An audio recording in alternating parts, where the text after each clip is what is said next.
Yeah, what's good, yo? Welcome to another episode of Real Talk, where, as always, if shit's real, we talk about it. I'm your host for tonight, Pat Scorpion, the New England representative, and as always, I got my man with me. I'm gonna let him introduce himself. Hear ye, hear ye. His royal lateness has arrived. Sir Shuttleworth from Ring Gang Radio. Yes, alias LB Lauderdale Boss. So what's good, folks? So yeah, we in this motherfucker today. Yeah, we a little late. We've been spoiling y'all niggas with these 10 o'clocks and 10:15, 10:05 start time, but we brought it back a little bit to the essence. So we here. Let's get it in. Let's get it in ringgameradio.com. World's still a op, at least for fucking junior middleweights. Right? Yes, sir. Ring Gang in house forever and always. And as always, I got my other man with me. I'm gonna let him introduce himself. Hey, yo, what's good, y'all? You already know who this is. Your boy King P. Bodega Box in the building. Ring Gang Radio all day. Let's go. Nobody's, you know what? I'm in a good mood because I'm about to win some money. So nobody's banned from the bodega. So everybody. No. You gotta ban niggas who average less than 400 punches in 12 rounds. I'm sick of that. They're not allowed in for a week. So. Yeah. Good shit. Come back next week and hopefully throw some more punches, but not in the bodega. Throw them outside. Yeah, get your cardio up. Exactly. You gonna have me feeling like Rick Ross and Funk Flex. The Statue of Liberty's not for sale. Throw more punches. Oh shit. Yeah, and last but certainly not least, I got my other man with me. I'm gonna let him introduce himself. Hey, let's fly as Conscious Pilot, the West Coast Avenger, #1 contender preparing for liftoff. Let's Niche Ring and Radio. Let's fly. Yes, sir. Conscious Pilot stays elevated above the clouds. You dig? So yeah, man. We had a little pay-per-view on Saturday. You know what I'm saying? You might have heard of it. It had one Saul Canelo Alvarez and one kittens only, Jamel Charlo. I was about to roar, but that's meow. Meow. And believe me, we got plenty of bars for that fight. But we do want to acknowledge the undercard, where at least 2 of the 3 undercard fights hit. Fight of the year. We have starting from the opener, we got Elijah Garcia and Armando Resendez. And them niggas understood the assignment. They realized, oh shit, I'm on a Canelo card, motherfucker. The eyes of the boxing world's gonna be on this shit. And I got power and shit, nigga. I mean, my defense may be lacking, but I got a hit, nigga. Like, so let me throw some hands for these white folks out there, nigga. It was a hell of an opener. That was let's get this party started right. Let's get this party started quickly. Like, that's all I heard when that shit was starting, man. The combinations these motherfuckers was throwing at each other, like, good fucking lord, like 120 punches by Resendez and one. That's it. I'm sorry about fucking his name up, but dude threw 120 punches in one round. Damn, really? I didn't see that. That's crazy. Yeah, and you don't have to see that, but the copy box was. I wasn't counting it, but I'm not surprised. Yeah. I think once he goes over 85, it's just you're like, all right, this nigga throwing. Yeah, exactly, and it was just like they were just throwing heat at each other. And although it did look like a little early that Garcia did catch Resendez, and Resendez kind of he buckled a little bit, but he caught himself, and stayed upright. His leg did a funny dance and shit like that. That's the ancestors coming up from the ground, just pushing him up like this. Do y'all think Elijah Garcia kind of is like the diet version of the PBC version of Virgil Ortiz a little bit? I mean, kind of a little early. They don't fight alike. They don't fight alike. Nah. Mexican American. You get some. Elijah Garcia seemed like he got more versatility. The defense is a little leaky. Mexican American type of shit. I don't know. KO. I mean, the defense is leaky as fuck. No, I know that's stylistic. I just mean like there's some parallels, in regard to it. No, I actually think Virgil Ortiz's defense is a little tighter, but I think it's because he kind of does the whole seek and destroy, come at you routine where Elijah Garcia could get on the back foot, box a little bit. He'll move his head some, but he could box at a distance. He could do it inside. I think he has a little more sauce than Virgil Ortiz, but Virgil Ortiz is definitely further along, and I think he has better defense too. Yeah, no. If there's only one bad thing you can say about Garcia is the defense was just leaky as fuck. I mean, his chin seems to be good, you know, because of the heat that this nigga was taking. But it was just like, God damn, you can take a punch on your gloves. You can duck from a punch. You can, you know, move side to side. You can do something. Just don't fucking get. When people say like Garcia is the typical that your prototypical, his offense is his defense. Right. Yeah, that applies 100% to Elijah. His offense is his defense. So yeah, and it was the thing that, and he's had better defensive showings in other fights, but this one is just. I mean, that first fight he had with Vidal or whatever, that kind of put him on the scene. His nose was bloody as fuck. I mean, you know, he got hit. You know. Yeah, because Vidal's a heavy puncher, and but at least he was moving his head more, kind of showing angles. Like this time, he didn't move his head like that. He would back up, be at the distance. But it was a better performance than the one he had on the plant. You know, was he on the tank? Was he on the tank or the plant Benavidez card? The tank fight. He was on the tank. Okay, yeah, and that one. I feel like we've seen this nigga fight like 3 times this year. Yeah, and that one wasn't his best performance, but I think he might be prospect of the year, right? I mean, probably right now. I mean, right now. Yes, he's prospect of the year. Yeah, he's definitely up there, and like I said, though, but then at the time I was like saying it's like, yo, because Resendiz is known for really grinding down opponents. Like he's a tough motherfucker. Yeah, Resendiz is a tough motherfucker.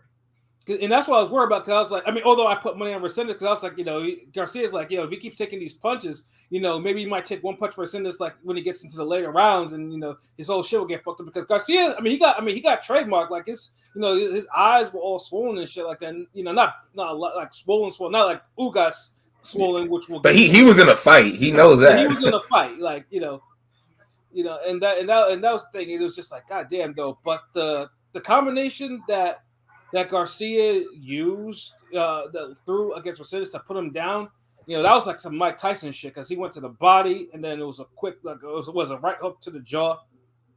Yeah. Resendiz was gone after that one. I was like, yeah, that nigga was done. You know, good fight though, good showing. Like, great. I wouldn't mind seeing both again, and hell, down the line, I think that is make for a good rematch. Yeah, and honestly, if you want to see what could possibly be the future of the middleweight division, at least on the PBC side, look. That's like the planting the seeds, because Elijah Garcia will probably be. And I want to see Resendiz back too. I want to see him back, maybe. Resendiz was riding the wave because he was the first person to stop Jarrett Hurd. So he's going to be back on something. I mean, him was like a J-Rock or something. You know, give me that. I guess I don't know. J-Rock continues boxing. And Resendiz is still a young guy himself. He's 24. It's just that Elijah's 20s. He's not even old enough to drink. Elijah. I be forgetting how young he is. Yeah. But Elijah seemed like he got that grown man strength real early, like real early. Like he was like, okay. Like honestly, he gonna be a beast. Wait when he's 24, like But he gotta do that. The defense gotta improve, because if he keeps getting hit like this, by the time he's 24, we gonna be like, yeah, I think this would be a good walk away bout from the sport. You know, we don't want this nigga to turn into Alfredo Angulo. Oh. Right. Hell no, we don't. And then Angulo. I mean, of course, Angulo was also known for sparring incredibly hard. I still remember them stories. Sergio Mora used to be talking about them sparring sessions with him and Kirkland, and then him and Kirkland actually fighting. You know, we saw what it looks like when they get paid to fight. You know, Angulo got wrecked. You know, and I mean, after the first good round, but you know, after the first good round, they got ran over. Like Kirkland wasn't fucking playing. Let me hit the comments real quick. Shout outs Deontay Jones. What it do? Yo, niggas ready for the vibe. Sucks Charlo ain't get the upset. Yeah, he did more than suck, all right. Pause. Yeah, right. Pause. Charlo is a bum. Shout out the Rome top 5. He damn sure fought like one, nigga. I ain't even gonna lie. Like you seen it. Menendez with Elijah, I think now obviously we'll talk about later with the Ramos fight. Elijah's gonna take that kind of spot, and he's gonna get more care now. You know what I mean? Because he should, man. He's been damn holding down these pay-per-views. Like honestly, like it almost need like Elijah Garcia need to be like a staple on these openers. Like you're guaranteed to get a good fucking opener, you put him in there. So y'all could keep that on.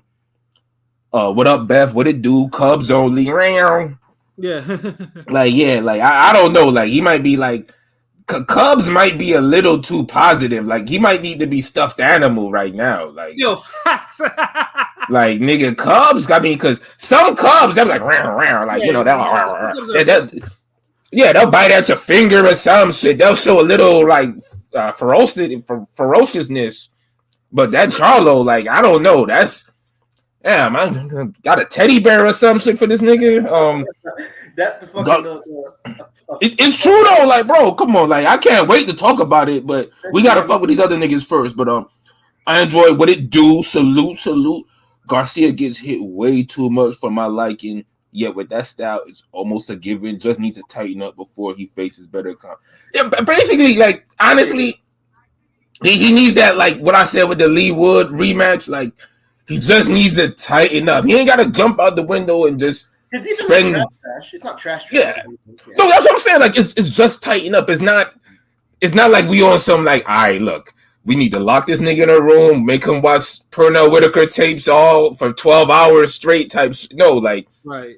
Just he need to be reminded and just tighten up. Like you ain't gotta reinvent the wheel for this dude. So that's all it is, really. Right. He got the tools. Like he's damn near making 160 the division to watch right now, low key.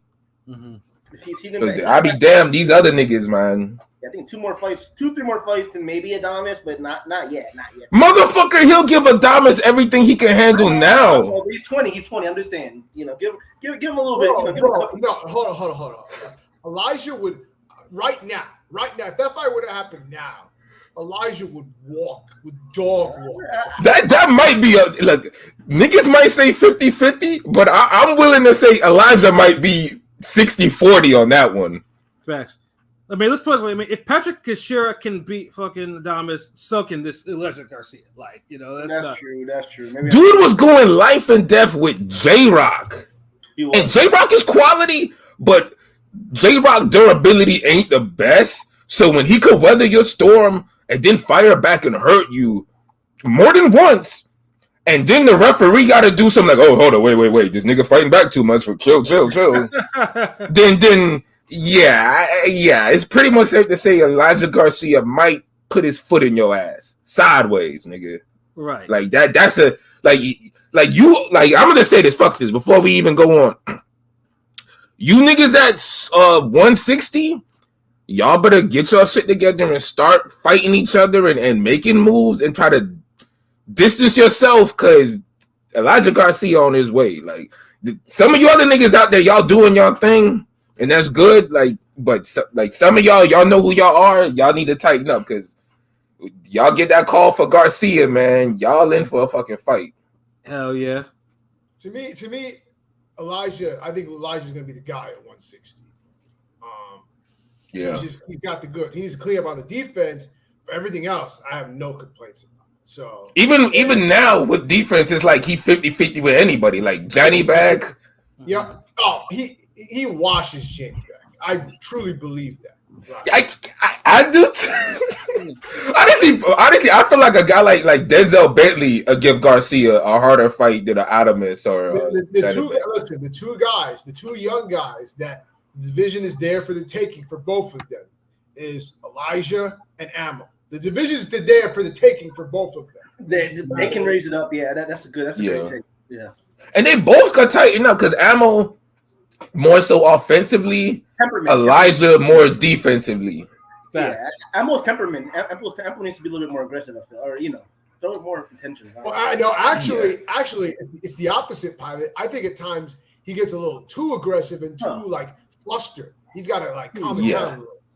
His style is too emotional. His highs and lows when it need to ride like a wave. It need to be more steady. Like I mean, the division's so dead. Both of them got their top 10 in the division. Fuck it, I don't care. I mean, the division's so yeah. They're both top 10 players.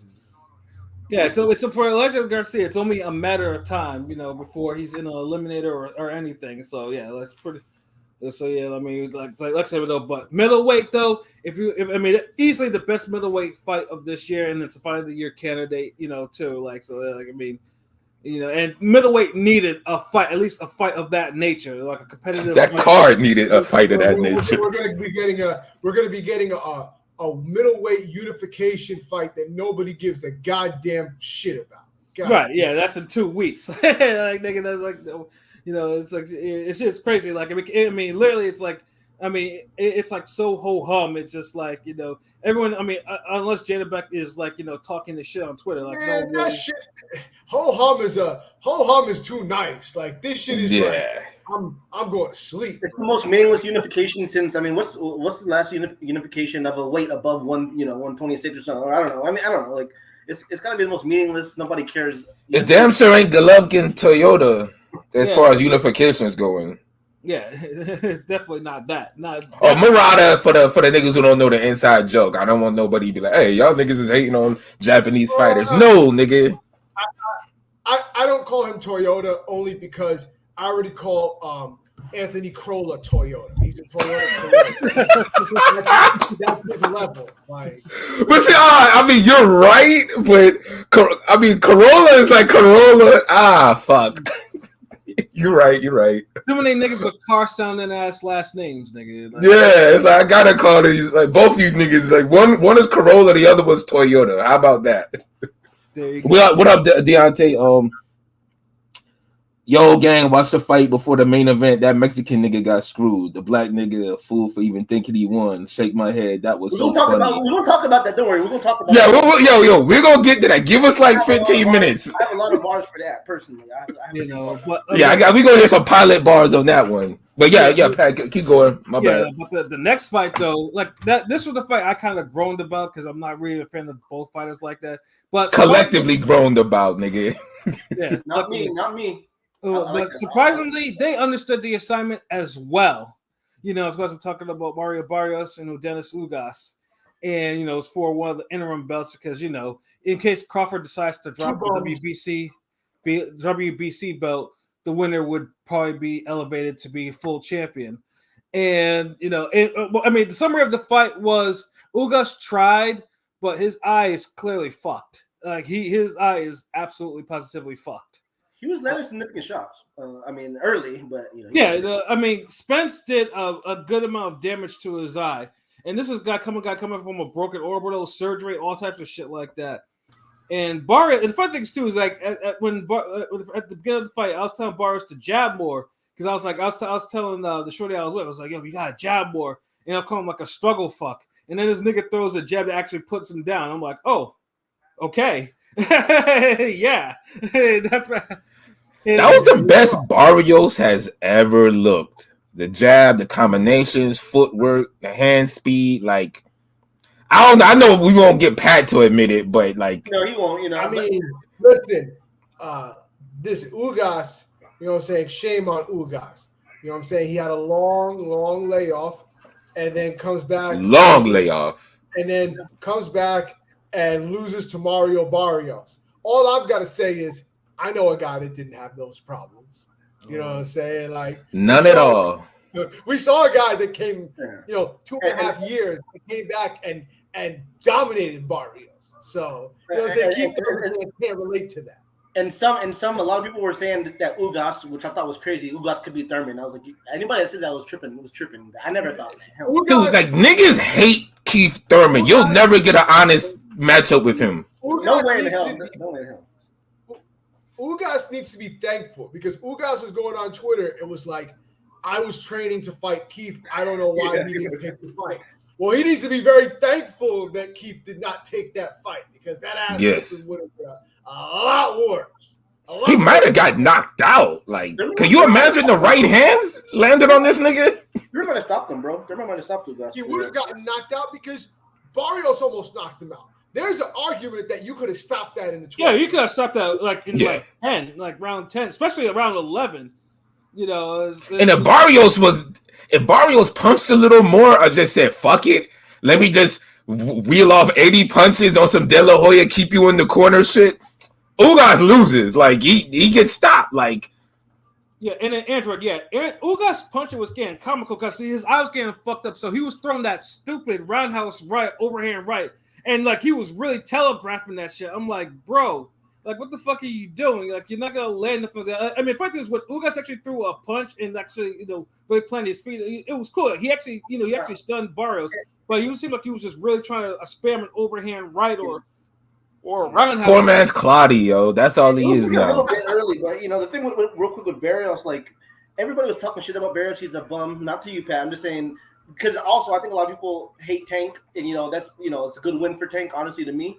But I always thought Barrios was pretty average in everything. Like he was, he's above average in pretty much all the attributes. He's not a bum to me. I thought he's not the best in Boots standing on his probably beat him. Guess what? If he's a bum, then so is Ugas. So that makes 2 bums. That's a bum.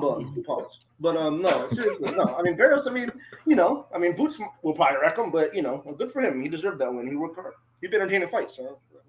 Yeah, but the one thing though with Ugas, though, his eyes look. I mean, the damage, like Ugas' corner does not love him because they should have pulled that because it wasn't just the eye, because the shreds with her face was on some like Macaulay Culkin Home Alone because she couldn't believe the damage that Ugas was. Yeah, that's what it was. That's exactly because Ugas was. It wasn't just that. Ugas was like his. Hey, you need to show her a Badou Jack fight or that Fury Valin fight. Yeah, it was ridiculous because Ugas' nose, his mouth was bleeding. Like he was fucked up. He could barely stand. Like he was like, "Yo, like stop the fight." The referee went. Like the doctor went to his corner.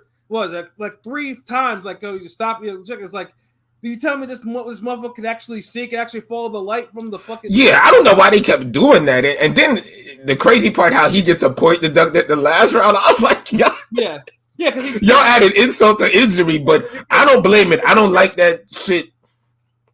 But sometimes it's just you got to take the point away. Fuck it. Yeah, I mean, he spit out his mouthpiece like twice. The first time he spat it out. It was blatant. It was a blatant spit out. Yeah. Because at that point, I'm like, look, nigga, if you can't fight, just fucking TKO yourself, tell your corner or something. Most of them niggas but you're not gonna just be in here disrespecting the sport by just keep spitting out your mouthpiece, nigga. Yeah, He was tripping, bro. Whatever. Get Lil Bill the fuck out. That was close to being a stoppage. I mean, that could have been a stoppage. You know what I mean? Yeah, it could. And if it was a stoppage, that would have been a plus 700 for if you bet on Barrios KO. That would, but they didn't let the gamblers be great on that one. Barrio looked good enough where if Tank ever go to 147 and Barrios is still around, like. Yeah, he can legit ask, and he's the only guy who I felt like who could really legit ask for a rematch, not these cruises and rollies, but at least he gave Tank a good fucking fight. Like he made Tank that's legit the hardest fight Tank had. Tank went life and death with Barrios. Floyd at the end of the 10th round was telling him that he was losing. Yeah, that's why it's like I don't like. That's why sometimes it's like the fights just have to be made because. Sometimes on paper, it may not look that good or whatever, but if you know your boxing and you knew the style matchup, the stature of Barrios, his temperament, you knew he was going to give Tank a good fight. Like, unless you're a PBC hater or just don't like Barrios, but, gladly that's none of us here. Oh. Allegedly. Well, I mean, everyone knows how I feel about Barrios, and that won't change anytime soon. But he won. He put his foot in Ugas' ass. That's what I'll say. I'll give him that. I think he still struggled, but he put his foot in Ugas' ass. Like, you said he still struggled. Oh my God, what did he struggle with? Not finishing him? Balls. That's the only thing you can say. Like I don't know. I just saw Barrios improve so much. Like I really don't have nothing bad to say about the performance. And I'm a nigga that's like, hey. You heard a dude enough, you dominated, you better knock him the fuck out. I'm not even going to go like that. Because I felt like Ugas was done by the 10th. If they want him to continue, they can. If not, whatever, he beat his ass. Ugas is back. It's going to be regulated to damn YouTube main events. That is, of course, if he doesn't cherish the vision in his right eye, he's done fighting soon. He's 37. He's got a bad eye. He's going to go back to what we know him for doing now. He's just going to be on Twitter writing out Dear Journal like fucking Doug Funny and just writing out all these damn paragraphs and soliloquies. So, Dear Twitter. Yeah, I felt like I got my ass whooped, but it doesn't feel that way. But maybe I should see the tape. No, maybe not. Like, nigga, no one gives a fuck. Like, get out of here. Like, I mean, Ugas. I mean, everyone knows because Ugas likes to post what he, where he lives and shit like that in terms of what he has. Like, Ugas has made more than enough money. He got a Pacquiao win, and what is it you said about LB? About you said about him, like, he beat LB in this case, and then deja vu. The same shit happened to him. Yeah. Ugas got his name and signature win off of beating an aging fighter. Mm-hmm. And the same thing pretty much happened to him. Yeah. Thus the way of the fist. And you could say the theater of the unexpected. An eye for an eye, like Spence. Literally. Eye for an eye. New mixtape. We got Conscious Pilot. Eye for an eye. Hosted by Ugas. And by then the energy in my theater watching it was like everyone was buzzing because we were like so you're thinking to myself, oh shit, like this, the energy is gonna keep building and building, and the shit was trending towards a damn great pay-per-view. And then the co-main, it takes a whole fucking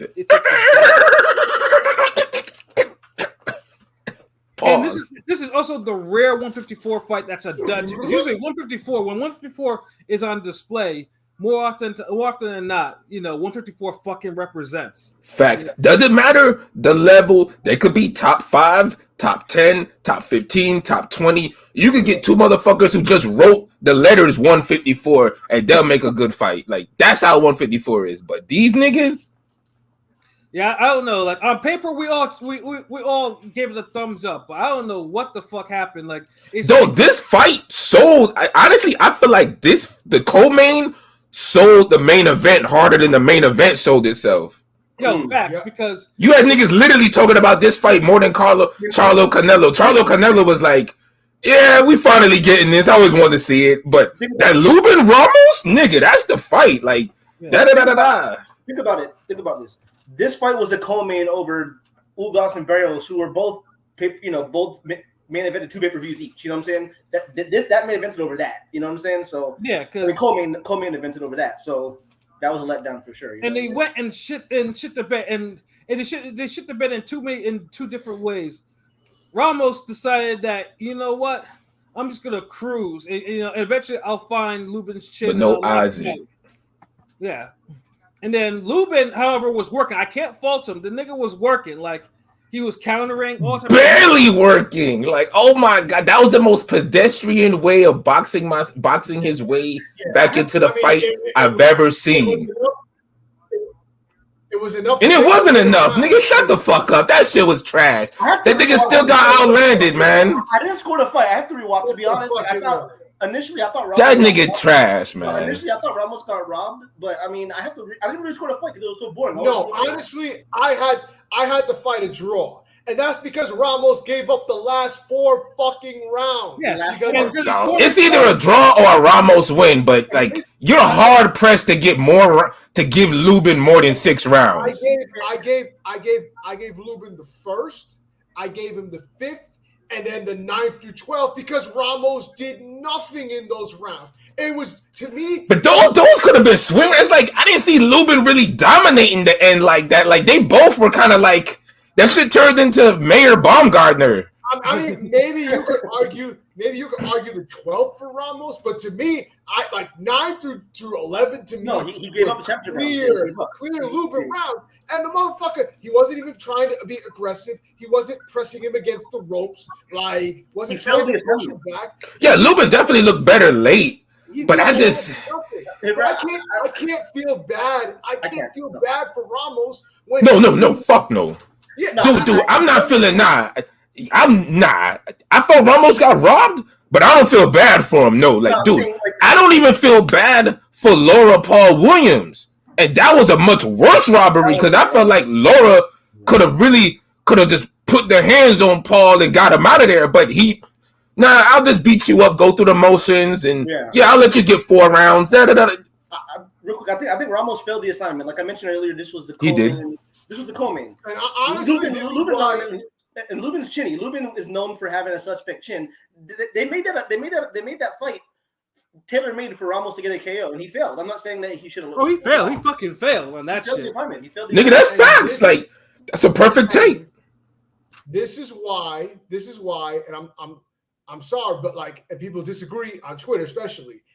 This is why I am an advocate, and I don't care. I am an advocate for open scoring in boxing and for moments like these, because if that motherfucker would have known the score, maybe he wouldn't have gone out the way he did, and maybe he would have actually tried to be aggressive and even tried to get him the fuck out of there. Instead, his team told him, you don't have to go to the knockout. You don't need a knockout. Just cruise. And he just went in there with the motions, wasn't even jabbing, wasn't doing anything. He was just pressing forward for the sake of pressing forward while getting out-jabbed and outlanded in the process.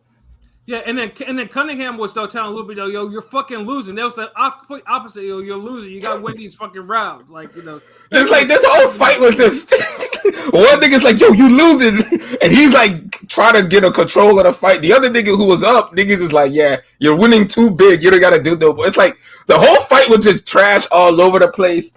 Hold on, let me get his comments real quick.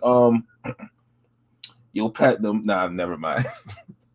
Oh, but yeah. We'll holler at you at the end of that. Yeah, I mean, y'all can get your little football NFL take. So, salute Anthony Manzano, MOB. What it do? Yo, I watched the fight between Ramos and Lubin again. I still think the judges screwed Jesus. There's no way in hell any rational judge had Erickson winning that fight. I feel you. Jesus dominated most. I'm sorry. Jesus dominated most that fight. How the hell the judges had Erickson winning? The fight is beyond me. At the match, I only had Lubin winning 3 rounds, king. The rest of the fight was dominated by Jesus. I don't even know if I can say dominated. Like, I just felt like he did a little bit more better. There was no domination. I think the middle rounds were controlled by Ramos. Round 2, with the exception of round 5 and 6, round 2 through 4, and then 7 and 8 were all clear Ramos rounds to me. And he was pushing him. He was aggressive. He was using his strength, pushing him towards the ropes, tagging him with sharp shots. Like, he could have stopped him if he kept at that pace, but he inexplicably took his foot off the fucking gas.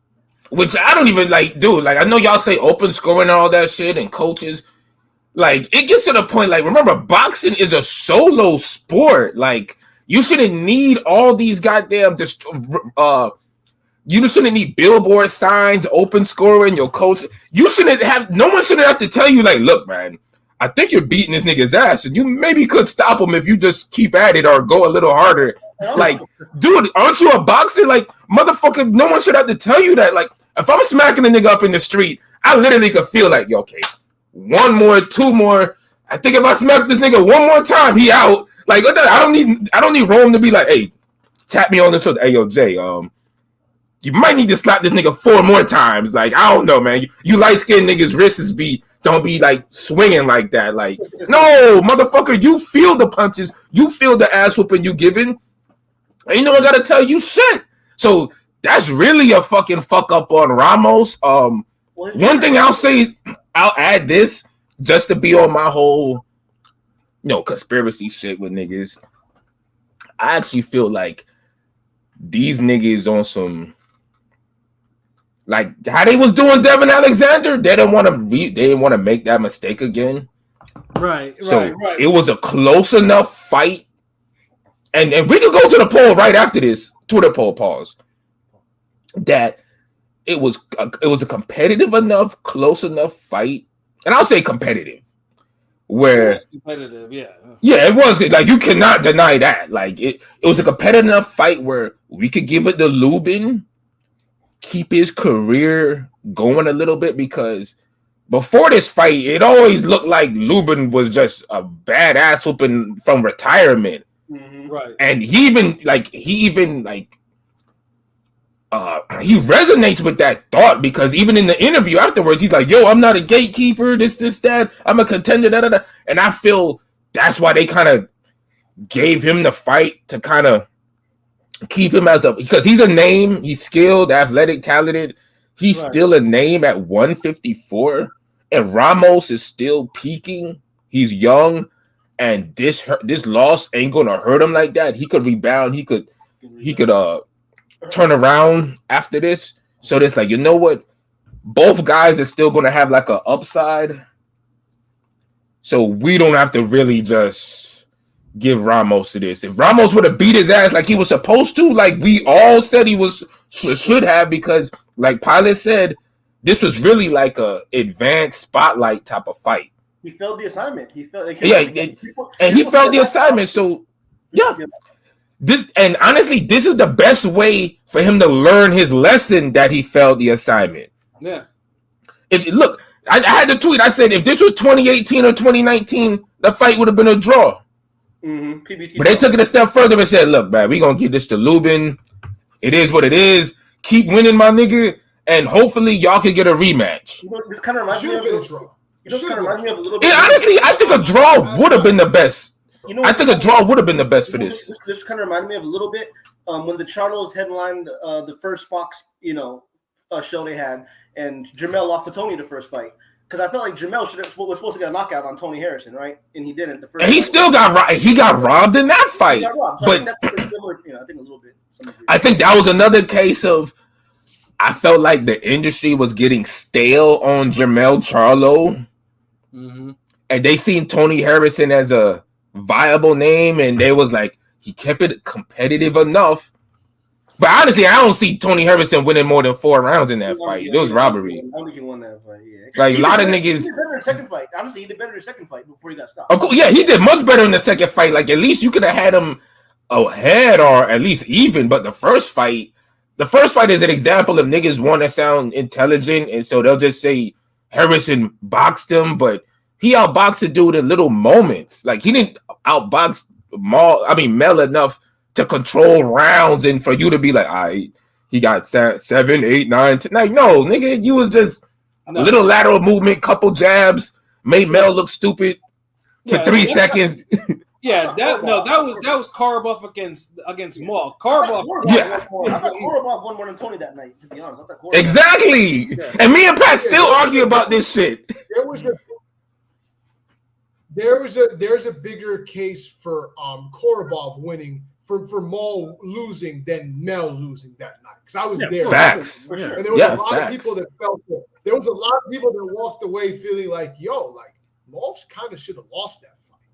Yeah, no, but the way Maul closed that fight out is one of the reasons why I feel like Maul has always been better than Mel. It's just Mel is in a division where Mel is more serious about his career. Mel wants it more. And he wants it more? Maul's more naturally talented, right? You would say? He is, and his style is just better suited for more variety of opponents and other styles. Like Mel, it's a mental block. Like he was in the Canelo fight, he was getting to he was almost at the Trout level where he want to cry in the corner type shit. The nigga was looking like it was like when you play a boxing video game for the first time and you can't fucking stop that pressure. You play that game, it's the CPU and that pressure is just walking you down. That's what that fight felt like a little bit. Yeah, and he's like, damn it. Like you spamming R1 and that ain't doing shit. Guns working, you're just gonna walk down no matter what. That's what that's it's like, damned if you do, damned if you don't. Like barely move your head. Like he was making Canelo miss, but it's like nothing was coming afterwards. Hold on, but let's do the poll real quick. Pause. The Twitter poll real quick before we get to the main event. Let me see if I can find it before P gets back. Hold on. The Ramos, right? The Ramos one, does it? Yeah. Let's scroll a little bit. Oh shit.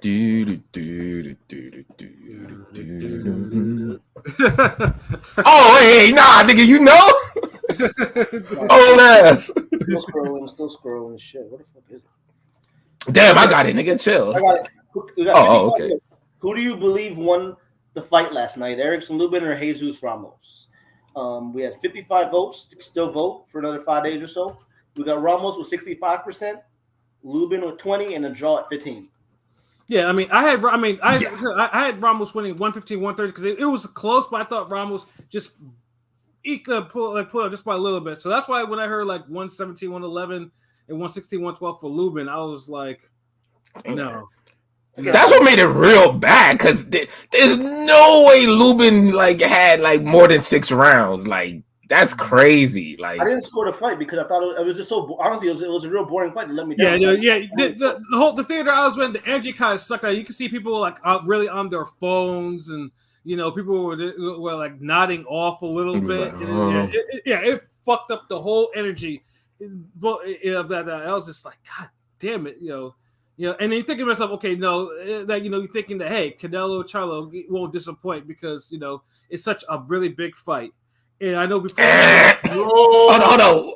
When was the last time you guys can remember the fighter's corner telling him to wake up because you're seriously down on the cards? That's Erickson. That's what Erickson's corner was doing. Yeah. I mean, that nigga did seem like he was sleeping. Real quick, Kevin Cunningham's a great trainer, low key, underrated trainer. Like he's been kind of putting in work for a long time. I like Kevin. I think Kevin is a great disciplinarian. I think that's his special. He's good at motivating his guys at the very least.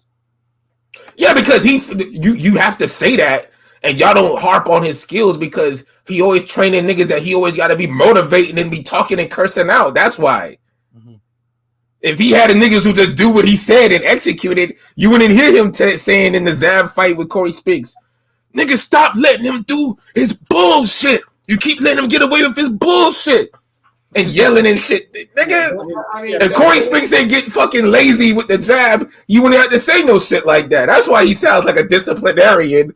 He was a cop. Like, he don't play that shit. Yeah, he was a cop. I don't know. All them hard-headed niggas at the POW League. Kevin has a lot of knucklehead type fighters. Yeah, honestly, I feel like that's the shit Anthony Joshua need. Like a nigga who's gonna get like a little angry, a little pissed off. Like, look, nigga, throw his hands. What the fuck? You 6'5", not beating up this nigga who's 5'11"? I mean, as of right now, he's the only Derek James trained fighter right now that's actually the lone positive out of that camp. Because he need to be with the damn opponents he's fighting. Shit. But then of course, niggas, but again, niggas had something about his performance because Hellenius kind of bloodied his nose until you found out that Hellenius, was popped up on something which they haven't revealed yet. Well, now there's a rumor that what's his name? That he's training with Ben Davison or some shit. Did you hear? You saw that? Who, Joshua? Yeah, Joshua. He's supposedly. I hope not. That's what. That's like going back in time. Like, why? Why the fuck would he do that? Like, I have no idea. I haven't seen anything on this social media that says that like that. Yeah, that's not one of those. I don't think that's true. It shouldn't be true. It shouldn't be true, but I just heard that. It's probably just because another Derek James fighter lost, so they're trying to throw his name in the mud. Yeah, they're like somebody else. But nah, he's been holding it down. It just Joshua's doing what he's supposed to do, which is win. It just he's not looking great doing it. So that's really where the critique is from. But at least he could say he's holding the gym down. Him and Frank Martin, I give a little more credit because he's fighting better quality opponents than Joshua. But them two niggas is holding it down. We gonna see what Ryan do later, I guess. Yeah, no, but with Canelo and Charlo, though, I mean, I'll say one thing because it'll lead into this. Like, I mean, I know when we all saw the All Access episodes and shit like that, one thing that I really noticed about Charlo is the fact that he didn't seem to really have the mind state, that he didn't really understand how big the fight. I mean, he was saying the shit like this is legacy, blah, blah, blah. But then this nigga's in this pool with his kids and his family enjoying him. So I'm like, bruh, like, you should be a little isolated, don't you think? Like, I mean, I liked him. I liked it a little bit. You're not fighting some sort of jobber at 154. You're fighting someone that could, that could put a couple more zeros on your paycheck, bro. Like, but if he's always done that, why change up? It was just a fight, bro. Like if you train with your kids and they're not distractions, if you're disciplined enough to train in your hometown and you don't have distractions, do it. Like, because it's your state of mind. Like, if you got to go in the woods and train to get away from niggas, then it's like, that means to tell me that your home life is too chaotic and you need to handle that.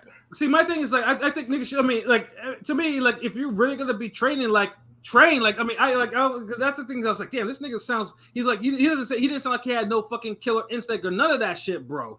Like, now, I agree with that. Like, and see, and this, I gotta point this out because motherfuckers is all on this. Oh, Jamel Charlo. See, I told you he don't have to be an asshole. He don't have to be mean to sell a fight. He don't have to talk shit. Yo, fuck you. Whoever thought of that shit, fuck you. You put this pussy nigga energy out, and this is the performance we got because y'all niggas was on some, oh, he needs to grow up, mature. No, look. If a nigga got on by being an asshole and talking shit and ranting and doing all types of crazy shit, if that's what he got known for, if that's what got him the championship fight, if that got him the buzz, that got him the album release, that got him all of that shit, nigga, you need to keep doing that shit. I hate when you niggas, y'all do one way, y'all act one way to ask the bitch out. Then you get her prom night, y'all niggas is on some other shit. Nigga, you gonna be Stephon all the way, nigga. Don't go back to Steven Urkel when you got her, nigga. What the fuck? And that's what Mel did. Like, nigga, like, I ain't gonna blame kids, brother, none of that shit. No, motherfucker, you in the goddamn ring. And I ain't blaming Derek James. Nigga, you need to throw more punches. My motherfuckers don't blame Broner's coaches when he don't throw enough. And even before the fight, like when he was in the dressing room, like warming up, like it shit was the most awkward shit. Like Floyd was in there, it looked awkward. Him hugging fucking Maul, that shit looked awkward. This nigga was out here like he wasn't even really seriously like fucking shadow boxing. This nigga was just like, it was like half or like he was like, goddamn, like this they already deposited half of my purse. Like, dude, even Canelo was questioning him like on some like, yo, y'all niggas used to talk all this shit for years. Like, where'd it go? Like y'all said I ain't want to work now. Like, I mean, Canelo looked more serious, fucking playing around with his son. Looked like he was ready than this nigga, like this nigga's like shadow boxing. Like, facts. Yo, no, I'll go even further. The son looked more serious than Mel did. Nigga. Well, facts, nigga. At least I seen the son, trying to cut off the locker room, slipping his head a little bit. Like the son actually gave a damn. Like Mel just, hey, where's my check? Now and then with this out. Now I'm not the one that says, because I know a lot of people with Canelo's performance they're like, oh, Canelo turned back the hands of time. It was just injuries. No, Canelo. I mean, it's clear that Father Time, because Canelo has lost a lot of his slickness in his fighting. He's not as slick as he used to be, Man, that fucking ginger didn't turn back the hands. Of time. Yeah, exactly. Like niggas were talking about, Canelo. What the fuck is you talking about? I mean, Canelo may have been healthy, but the slickness that Canelo used to fight with was not existence. So he did what he has been doing at 168, power boxing. And truthfully, that's what he should do against someone who's jumping up 2 divisions. And you test them out and see what they have. And in Mel's case, Mel didn't have a goddamn thing for this nigga. Like he didn't. He walked him down like the triple. I mean, not saying he walked Triple G down the second fight, but that was his best pressure performance. I feel like since Triple G 2. I mean, just like walking somebody. I mean, not walking, but standing his ground. Well, at least standing is okay because Triple G stood his ground. Triple G, stood his fucking. He wasn't getting. Sure. He stood his ground on that nigga. Yeah, but Triple G knew how to outbox Canelo on the back foot. Like Triple G showed a whole nother dimension in the rematch because he still tagged Canelo by like 75 more punches. I feel like Mel took the payday and was scared of the power, didn't want to get knocked out. Now, real quick, I want to ask y'all because I've been hearing people talk about this. Oh, I'm giving up on Mel because of him not trying. But would these same people feel the same if he went all out and got knocked out cold? I'm just wondering. You know what I mean? Like would it be the same? If you're going out on your shield, people will recognize that shit. This nigga, I mean, it's one thing that I'm thinking. Okay, Mel, you're moving. You got to stick him up. You got to do something. Because it was clear because the punches that Mel threw at him, Canelo, was able to eat them because it was like and Mel even admit it was like, oh shit, like I don't have the weight behind me to even to affect him. But you would have thought because Mel was, most people know Mel was more of a boxer in the first half of his career. Mel can actually box, so that's why it was kind of like crazy to me. And even showed it in his last fight that he could box. So it's like this performance is like, yo, what in the fuck? Yeah. He let Canelo like throw all types of shit, and Canelo's punches were audible as fuck. Like Canelo was sitting there like loading up and landing on anything, bro. Like it's like his arms, his body, like the fucking head. Like Canelo was doing what he wanted to, and all Mel was doing was hopping down, skip to my loo, that type of shit. And it was just like, yo, you got to do something. And no urgency.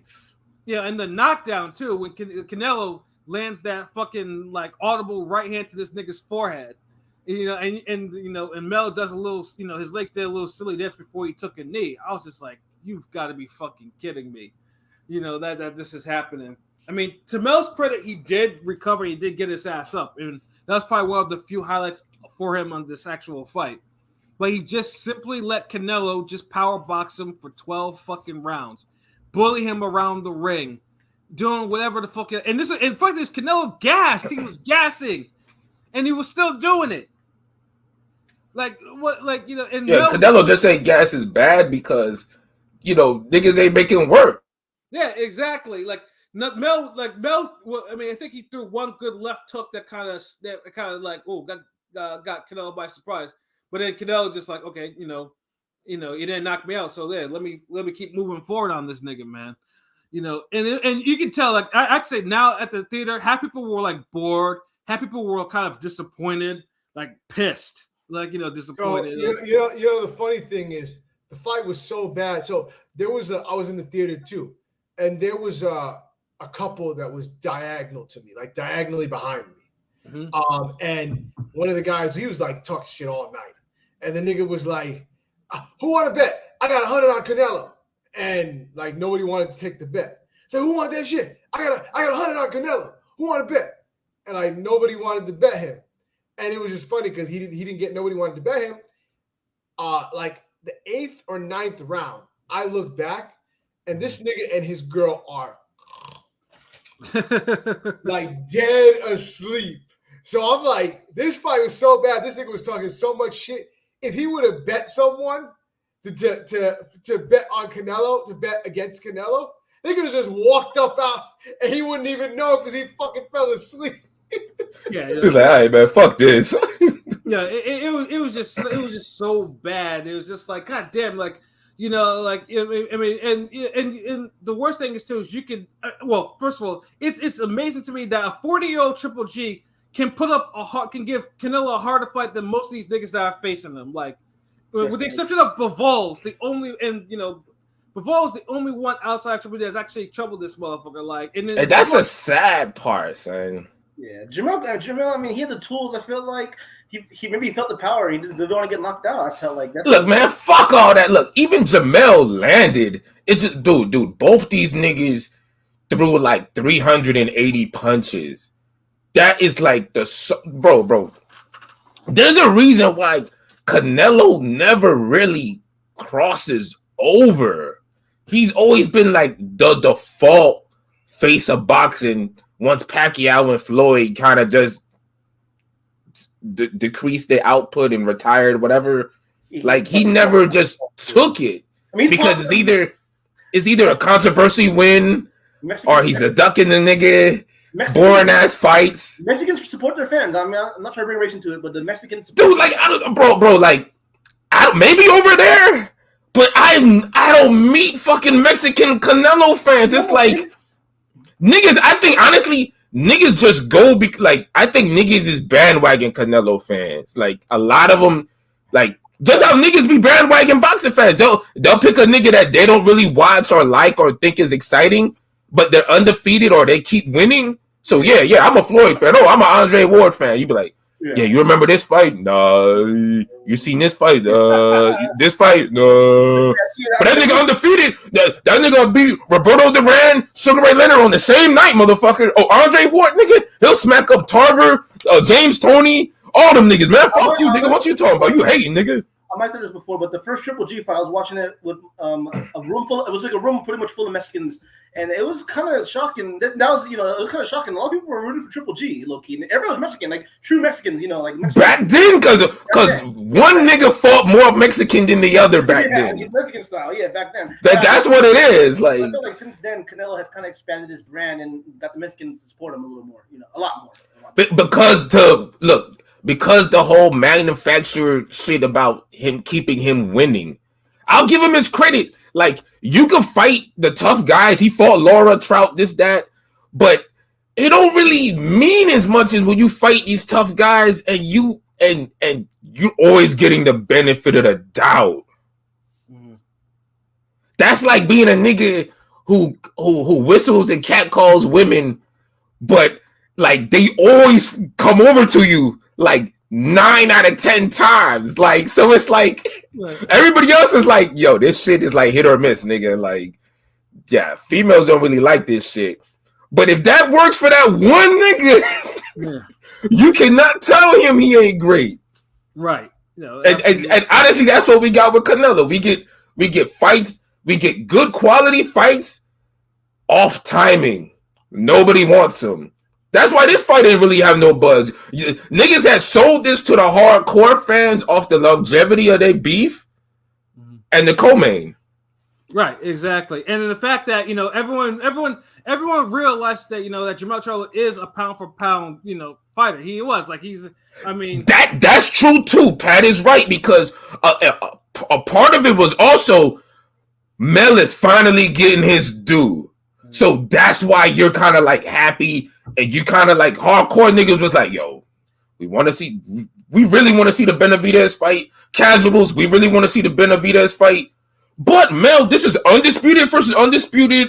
It was a good constellation, a great constellation. Yeah, and it's something niggas been talking about for years. That's why it hurts everybody so much at fucking Mel's lack of performance. He also Carpenter's victory lap tweet. Oh, we told you so. He said basically, I told you so type of thing. Like, Who said that?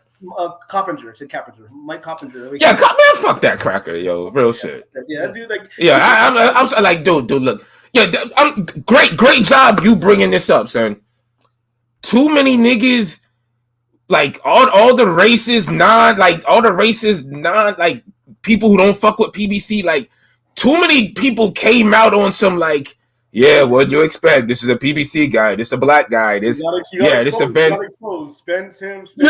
It's like, this fight wasn't really that big. This, that. I'm like, dude, why are you fucking blaming PBC when it's Canelo could fight Benavidez? That's the fight people want. That ain't on Mel. Yeah. Yeah, no, that's not. Yeah, I know, but now now it's Tank's the only one. Boots is kind of still a little early, but now it's like Tank's the last one. Why y'all not pressuring Crawford to fight Boots then? like the fans want to see it. No, time out. Boots and Canelo aren't PBC fighters, despite them being on PBC. Then how they get the fight? That's what I'm saying, but the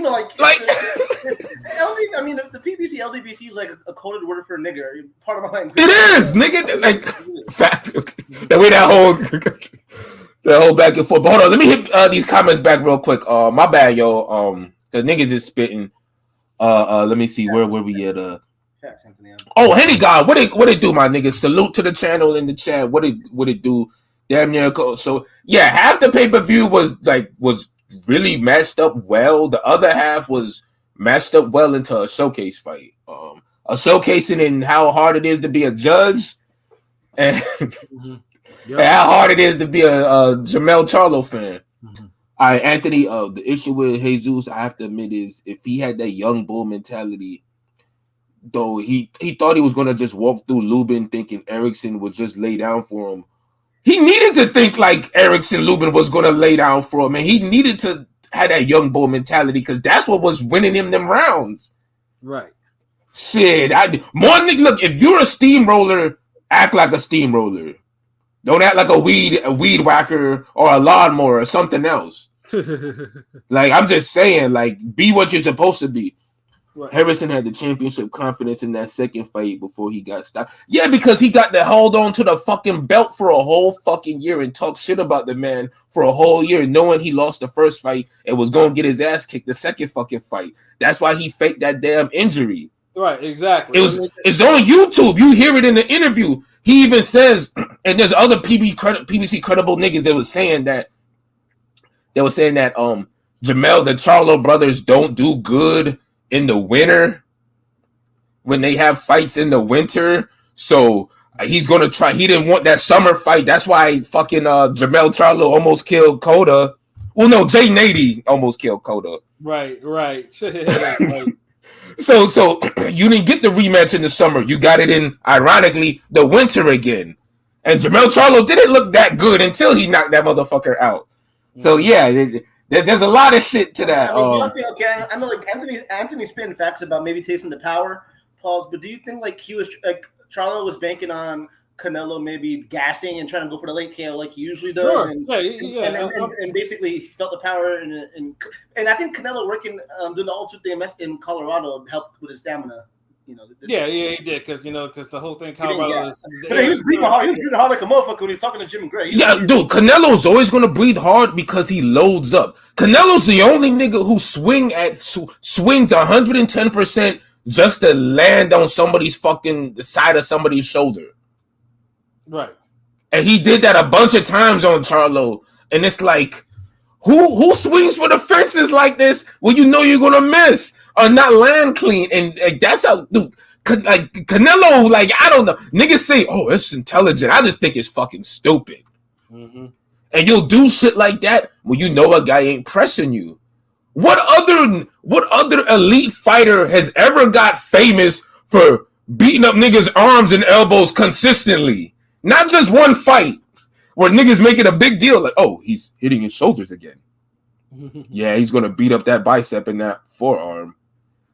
Right. Yeah, that's only happening because his opponent is not fighting back. Yes, because he really is 2 divisions smaller than this motherfucker, which people keep forgetting to bring up. Charlo should have did more body shots. Charlo should have fucking moving to 168 more serious and actually lift some fucking weights and not eat up to goddamn 168. Yeah, that's what I'm saying. Like, this nigga was out here eating candy during training because he didn't have to really make weight like that. Like, he made weight. Yeah. He didn't have to eating all the goddamn rap snacks, nigga. And the fucking King P fruit snacks and shit. I had to do the look over here with my casual friends when that decision was read. I hope I got the last two. I answered your last 2 thoughts, Anthony. Yeah, that's why I was like, this card was supposed to be like keep the momentum of the casuals. Like, okay, but this was if there was ever a casual killer card, it was this one. And what really hurts though is the Charlo brand is now fucked. It's like because Mel was supposed to kill because everyone knows Maul has a lot of issues, has a lot of problems, has been taking a lot of L's outside of the ring more than he probably should. And it's just like, more than he has inside. Right. And it's pretty much with Mel's now Mel being so like, first of all, like after calling out Terrence Crawford's not gonna want to fight you. Crawford, he said that. You saw the tweets. That was embarrassing. Crawford summed him bad. Crawford summed him after. Yeah, Crawford summed. I have his tweets up right now. Bodying this nigga. Like, just read the tweets. Go ahead, bro. I don't want you to fight. I don't want to fight you no more. The first tweet was like, Twin Charlo, you went out sad. Didn't even try to win. All you did was try to survive. You should be ashamed of yourself. Like, goddamn. And then the second one was, okay, y'all. I'm over Twin Charlo. He's no longer on my hit list. He went out there and laid down, let Canelo spank him like he was his daddy. No type of resistance. I'm not buying all that. Oh, I don't want to fight. He's talking shit. He's talking shit, but it's facts though. It's fact, man. Who wants to pay for? I mean, before the fight, we want to see Bud versus Charlo. But now, I mean, I want to see. Dude, nigga, Spence Crawford would sell better. Spence Crawford rematch would sell better than Crawford Charlo right now. Who wants to pay? First, who wants to pay for Spence Bud too? But now, who wants to pay? Like, who wants to pay for Jim Charlo again? You know what I mean? I would still want to see Bud and I would too, but most don't want to pay for that shit no more now. Yeah, no, Charlo killed us because he killed his pay-per-view draw because he didn't fight. I don't want to see a Chuck Crawford until this nigga redeems himself. Like, I don't want to see him. There's niggas out there think Crawford knocks him out. And I can't run into this nigga at the park who told me and my disciple that Crawford knocks Jermell Charlo out. And this was before the fight, the Canelo fight. If I run into this nigga again, I ain't gonna hear the end of it. He's gonna be like, man, you still think Jermell Charlo could beat Crawford? Huh? I'm like, nigga, can you beat me, motherfucker? Shit, nigga, you better chill. I thought it's a close fight, but I thought Bud would win. But now I'm fairly confident Crawford would. You muted King P. Go. How you feel? I'm sorry, Pilot. How you feel about Crawford versus Charlo? Like, the Canelo fight should have no bearing on that. It shouldn't. Look, effort will always have a bearing on everything. Yeah, like everything. Yeah, it's like pretty much like if you can't even put up an effort to even in your biggest fight to even put up a fight. Like if he had put up a fight and it was like a 115, 114 type of shit, I'm like, okay, that was a close fight. Okay, even 116 to 112, even like it was 8-4 or some shit. Not 8-4. Like it has to be a little bit more. It has to be like really. Unless the 4 rounds were big.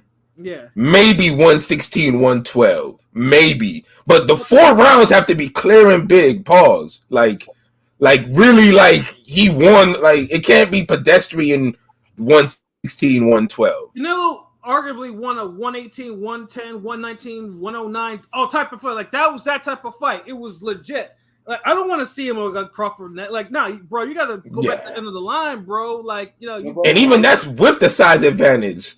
Yeah, I don't want to see Crawford fight a Charlo unless he fighting both them niggas. Y'all think Jamal? I mean, I know Jamal missed 2 years of his prime. And his career trajectory is kind of like up in air, probably over. Jamal would have definitely put up a better fight. A better fight, right? Dude, like I said earlier, Jamal just has an overall temperament and skill set that's more like that matches up better with a bigger variety of styles. Mm-hmm.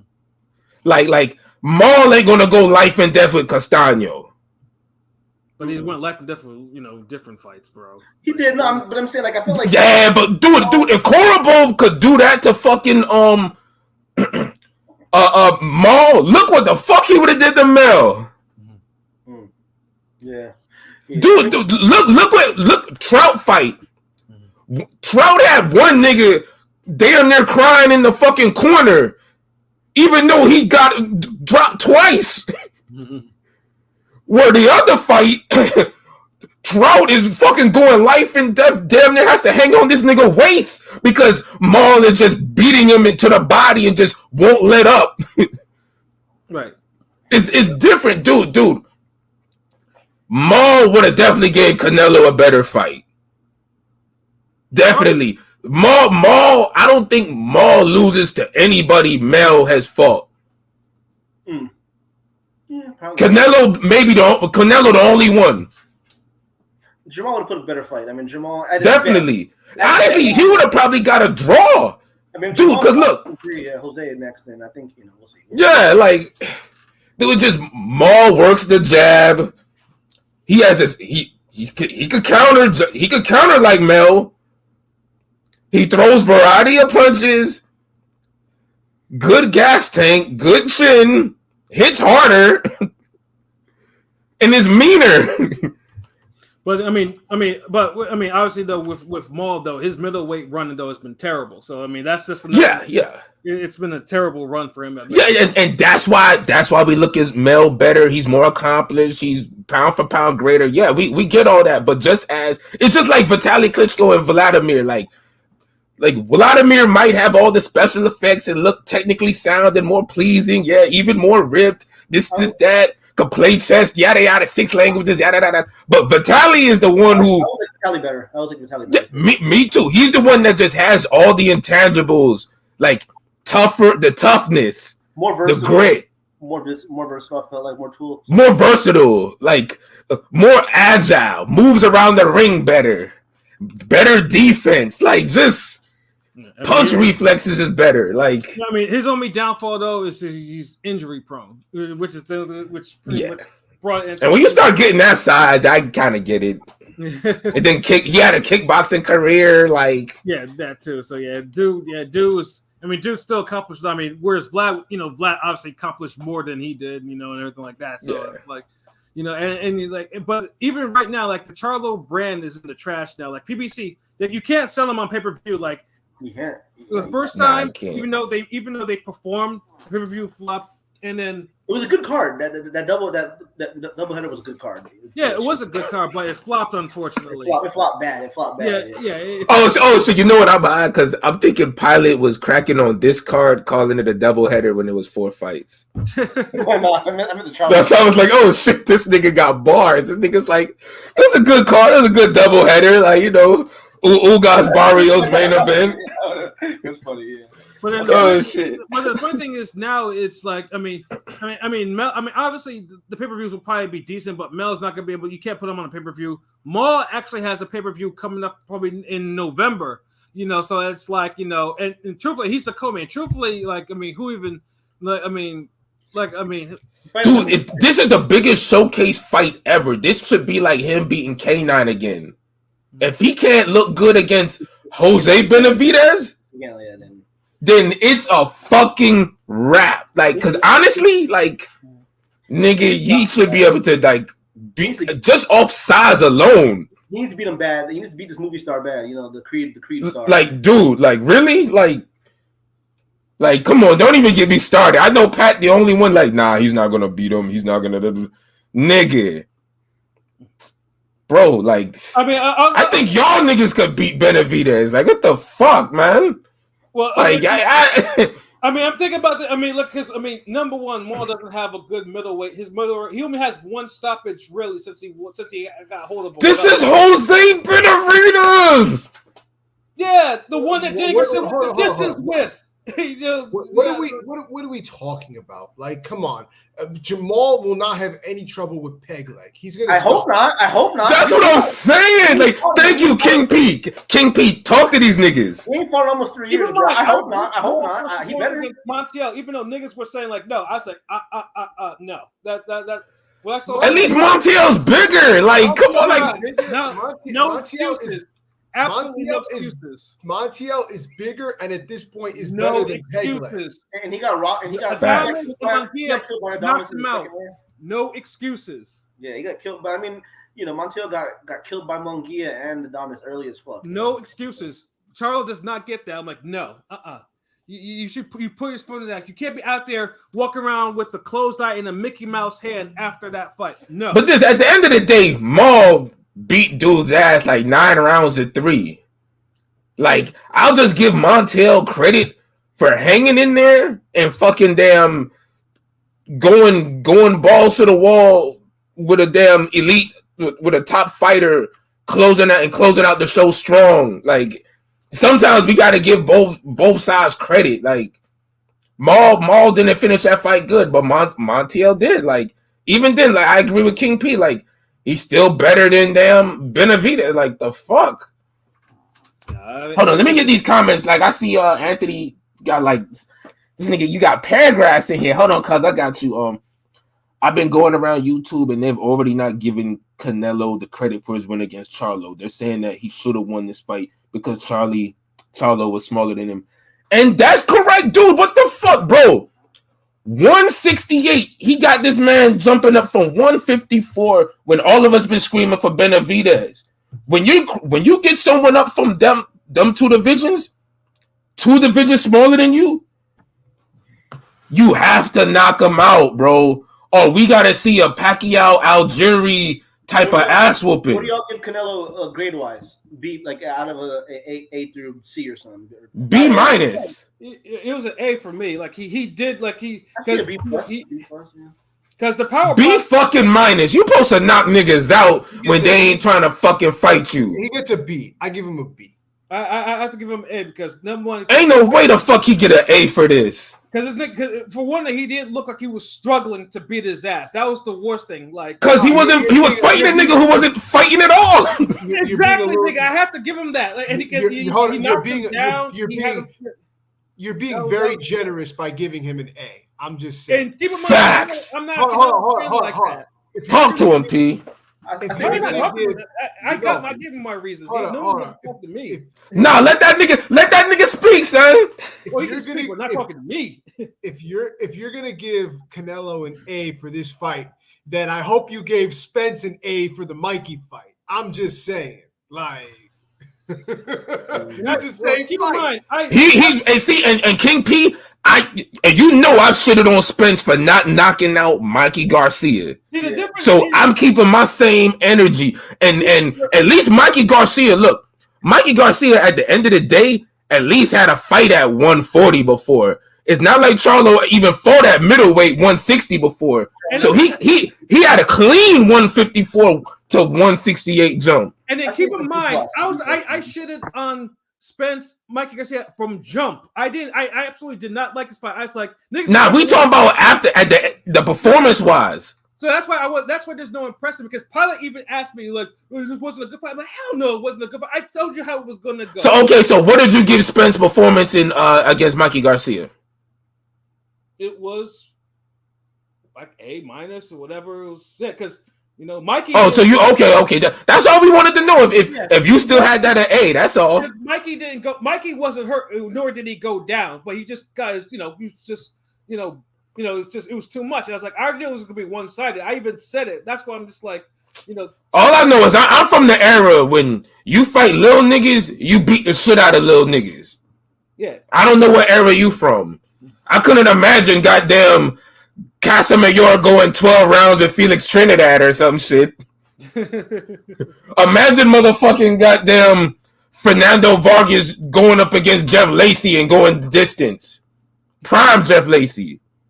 Yeah, either way, I mean, it was just such a bad look for Charlo and everything. I mean, Canelo did what he had to do. Canelo's most likely. No, Canelo, dude, that Canelo does the bare minimum, and y'all niggas be like, oh, A plus, this, that. Like he's the like, dude, like when is Canelo gonna beat a nigga ass again? No, I'm saying Canelo at least gets whoever the fucking winner between like Andrade and Benavidez. Like, I mean, that's like, it is what it is. Like dude, I smell a fucking Oscar De La Hoya Margarito Cotto moment. If Andrade beats Benavidez, it's gonna turn into like, Jamal Charlo looked really good on that co-main. I'm telling you, fam, what? That's gonna be an ugly fight. Well, it's an ugly fight because Andrade has the style to really give Canelo problems. Even niggas will think that no, it's not. It's not gonna go because it's not gonna go as most people think. Because there's a reason why Canelo's avoided this nigga since 154.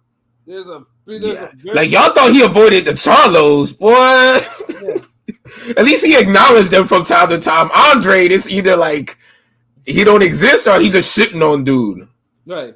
And don't let Andrade knock out Benavidez too. Shit.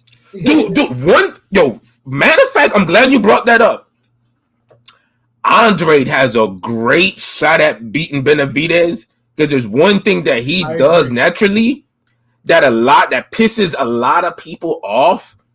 And I know shout outs to I know he ain't in here today, Dallas from the Collie, like because I know he'll make some of the posts and he'd be like, Andrade looks so fucking sloppy. Andrade knows how to throw looping shots and overhand lefts and different types of power shots. We haven't really seen Benavidez fight somebody who threw their power shots with some variety. I've always told niggas that Pascal is a type of guy who's all wrong for Benavidez. Because those looping shots are murder on a tall guy who doesn't move his head and stand straight up. I just wish Andre didn't cuff his hooks. Like that's so annoying. Like I agree. He doesn't. It's always funny. It's something about that 07 class of fighters that like all of them, Andre, Jacobs, Thurman. They all cuff their left hook. They all cuff their hooks. I don't know why they can't throw a proper hook. Gotta love it. And Andre got the height with Benavidez, so he's not gonna look as small, like the stature in there. But I don't think the hook is even like the right hook could be a weapon, but I feel like the overhand left he throws beat a punch. Like I can honestly see a Tyson Galata type of knockdown in that fight. They're about the same height, so I don't know how effective the overhand would be. Like, because Andre be at a crouch stance sometime, and you see Andre throws that shot I'm talking about. Andre loops that left sometimes. Like Andre, that's weird because he does throw overhands against niggas that's his size. He does. But he actually they're basically about the same. I've been around Andre. But that's what I'm saying. Like Andre still throws that punch against niggas that's his size though. So he's already has the timing. I was just addressing the comment that's there. in the Oh, hold on, my bad. Damn, there's a comment. I'm sorry, yo. Well, the thing with Benavidez Andre, to me, I felt like it's a lot to unpack. But Andre is pretty big. Was pretty big for 154, but it is third weight class, and Benavidez can probably be a cruiserweight. So the size difference, I don't know. It's gonna. Yeah, but at least Andre took a fight at super middleweight though. Fight at middleweight, right? Charlo didn't, and at least Andre actually looked like he grew into the weight when he took the fight. Yeah, I mean, if you ever see his videos, this nigga's training hard, like bro. Yeah, he's worked up. It's a 50-50ish fight to me. I mean, because and I'm not disagreeing. Honestly, I could agree with that. Like the one thing that scares me a little bit is I can see it going two ways. Like Benavidez can go 15 rounds, right? Andre kind of gasses. You know what I mean? He kind of lets off the gas and kind of tires down in fights, whereas Benavidez... He catch second wins, though. Sometimes, yeah, but I'm saying Benavidez is kind of relentless for 12 rounds, it feels like, So, I don't know. We'll see. Yeah, but it's one of those... Look at the type of punishment Andre puts on niggas Facts, yeah. before he gasses or he goes down. Yeah. He literally will beat you 8 rounds to zip with a knockdown included before he starts to get tired. Right. So imagine, like, Benavidez was having a close fight with fucking Plant, nigga. Yeah, it's true.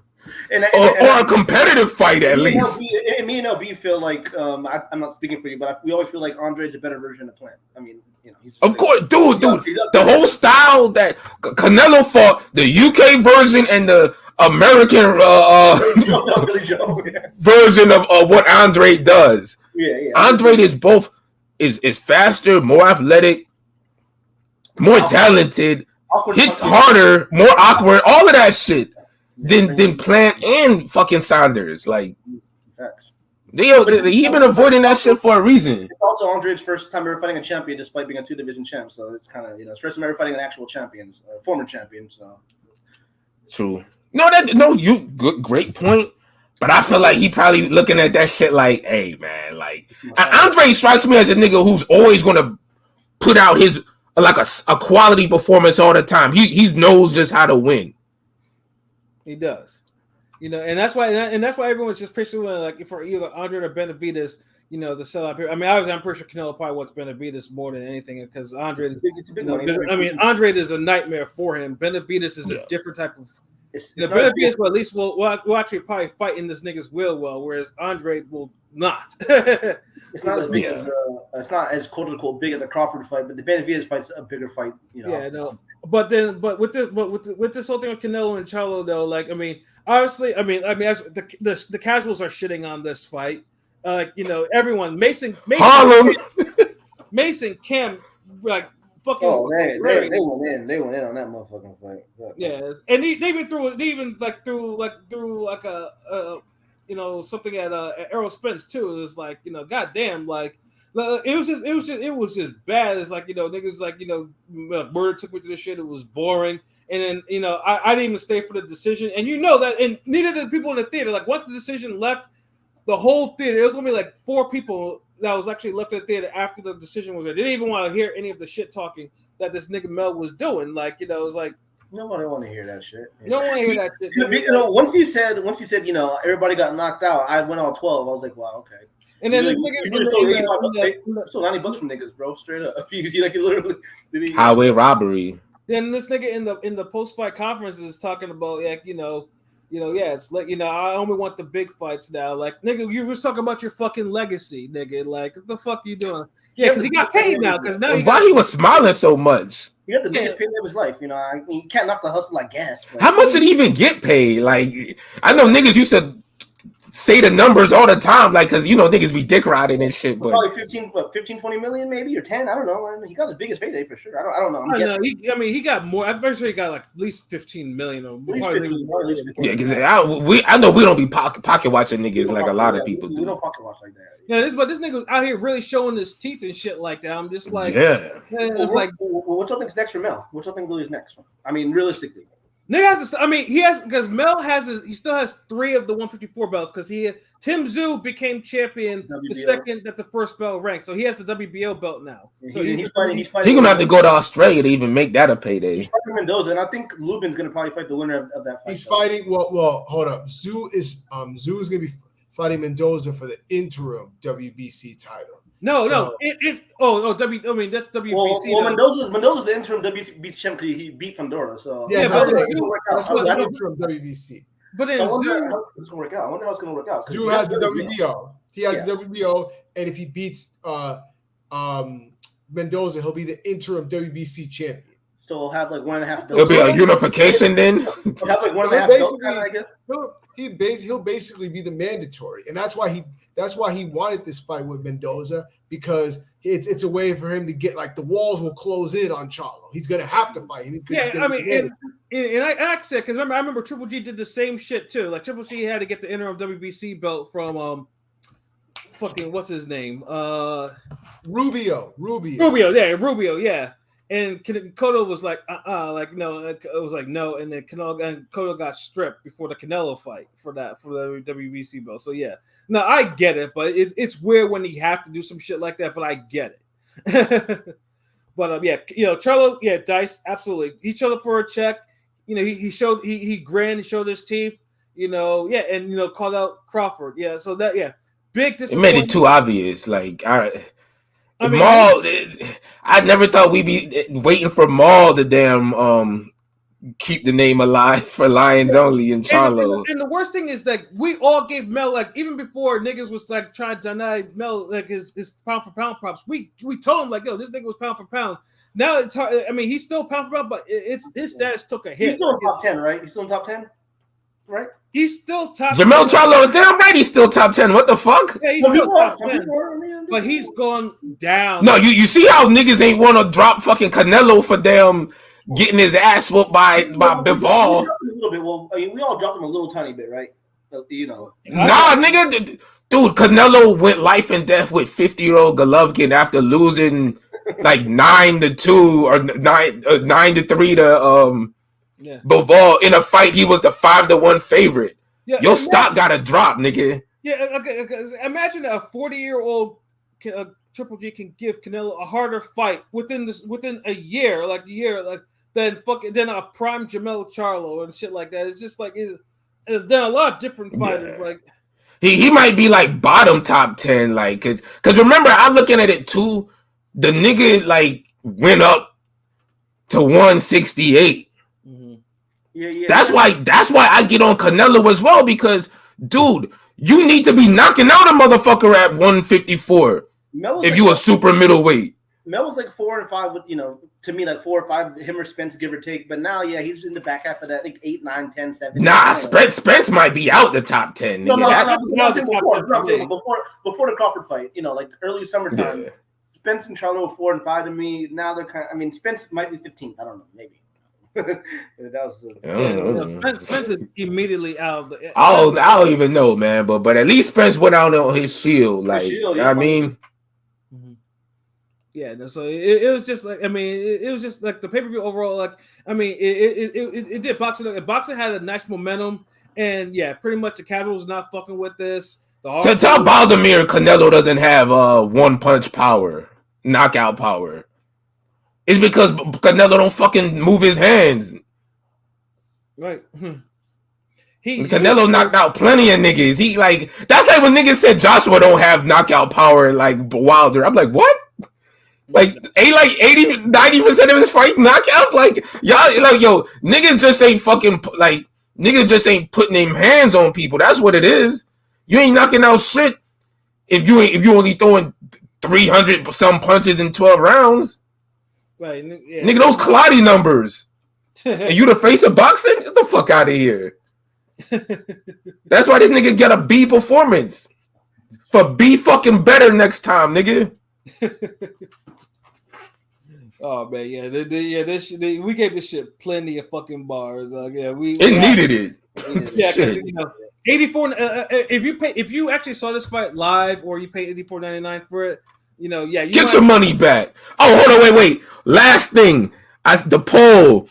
Who put up a bigger all-time pathetic performance? Mikey Garcia versus Spence, or Jamel Charlo versus Canelo? 58 votes. Charlo's up 62.1%. Garcia got 37.9%. 58 votes. Yeah, and there you have it, folks. Yeah, that's because I think that Charlo was more of a live dog coming into this fight than Mikey was. To me, And I know y'all want to put up Inoue with Butler, but no, we can't. Butler is not in the same category. Like, look, Mikey Garcia and Jermell Charlo were pound for pound. He's on the same stratosphere. Butler was on the same stratosphere as yeah, like Butler's nowhere in the class of fucking Inoue. So nah, we not going. Nah, he don't deserve to be put in that. All I gotta say, it doesn't matter if it's Mikey Garcia or Jermell Charlo. I feel the same way about both performances, and that is this. That was pathetic. Facts. Laid a fucking egg. Not, I guess a golden egg because y'all niggas got paid, but yeah, it didn't push the sport forward, and Showtime's gonna probably run the replay next week or some shit like that. I don't want but it's just no, Anthony. I completely disagree. I actually think Jamal is a bad matchup for Canelo. Like, I don't say bad, but a better matchup. Because he has the two things that Jermell does not have in the sense of like his jab. The jab that he puts together, Maul's jab, that's tough, stifling jab. That's going to trouble Canelo to death. And then the uppercut. Man, if he sends Charlo with an uppercut, he donezo.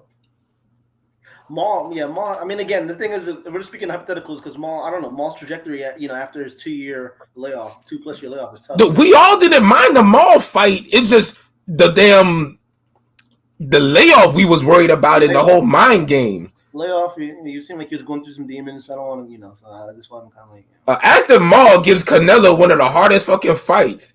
Like, if y'all gonna tell me Maul ain't a bad matchup for Canelo, then I guess Golovkin was the greatest matchup ever for Canelo. Because two of the things Maul has that, dude, Maul, the last person Canelo fought that had a great jab and power, he had to fight 3 times just to be decisive. Yeah. Well, who wins, Maul or Plant? If that was next, Maul or Plant.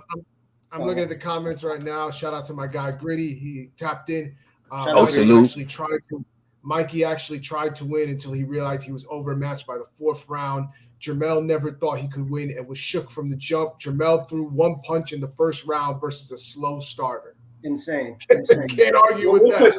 Who wins? I can't argue with that, but the thing is, Mikey, I can't respect no nigga who ain't trying and getting his ass whooped, and he puts his hand up thinking he winning each round. Every time. Put that shit the fuck down, nigga. But who wins, Maul or Plant? If that fight was next. If it were next. If it was after Benavidez. Maul knocks out Jose or something. Yeah. Who wins that fight? Next? Well, Maul, the style, everything. Maul favors Maul, but we got to see how he look. Once Maul gets give Maul a couple of fights. And Maul will beat Plant. Maul's a bad stylistic matchup for Plant.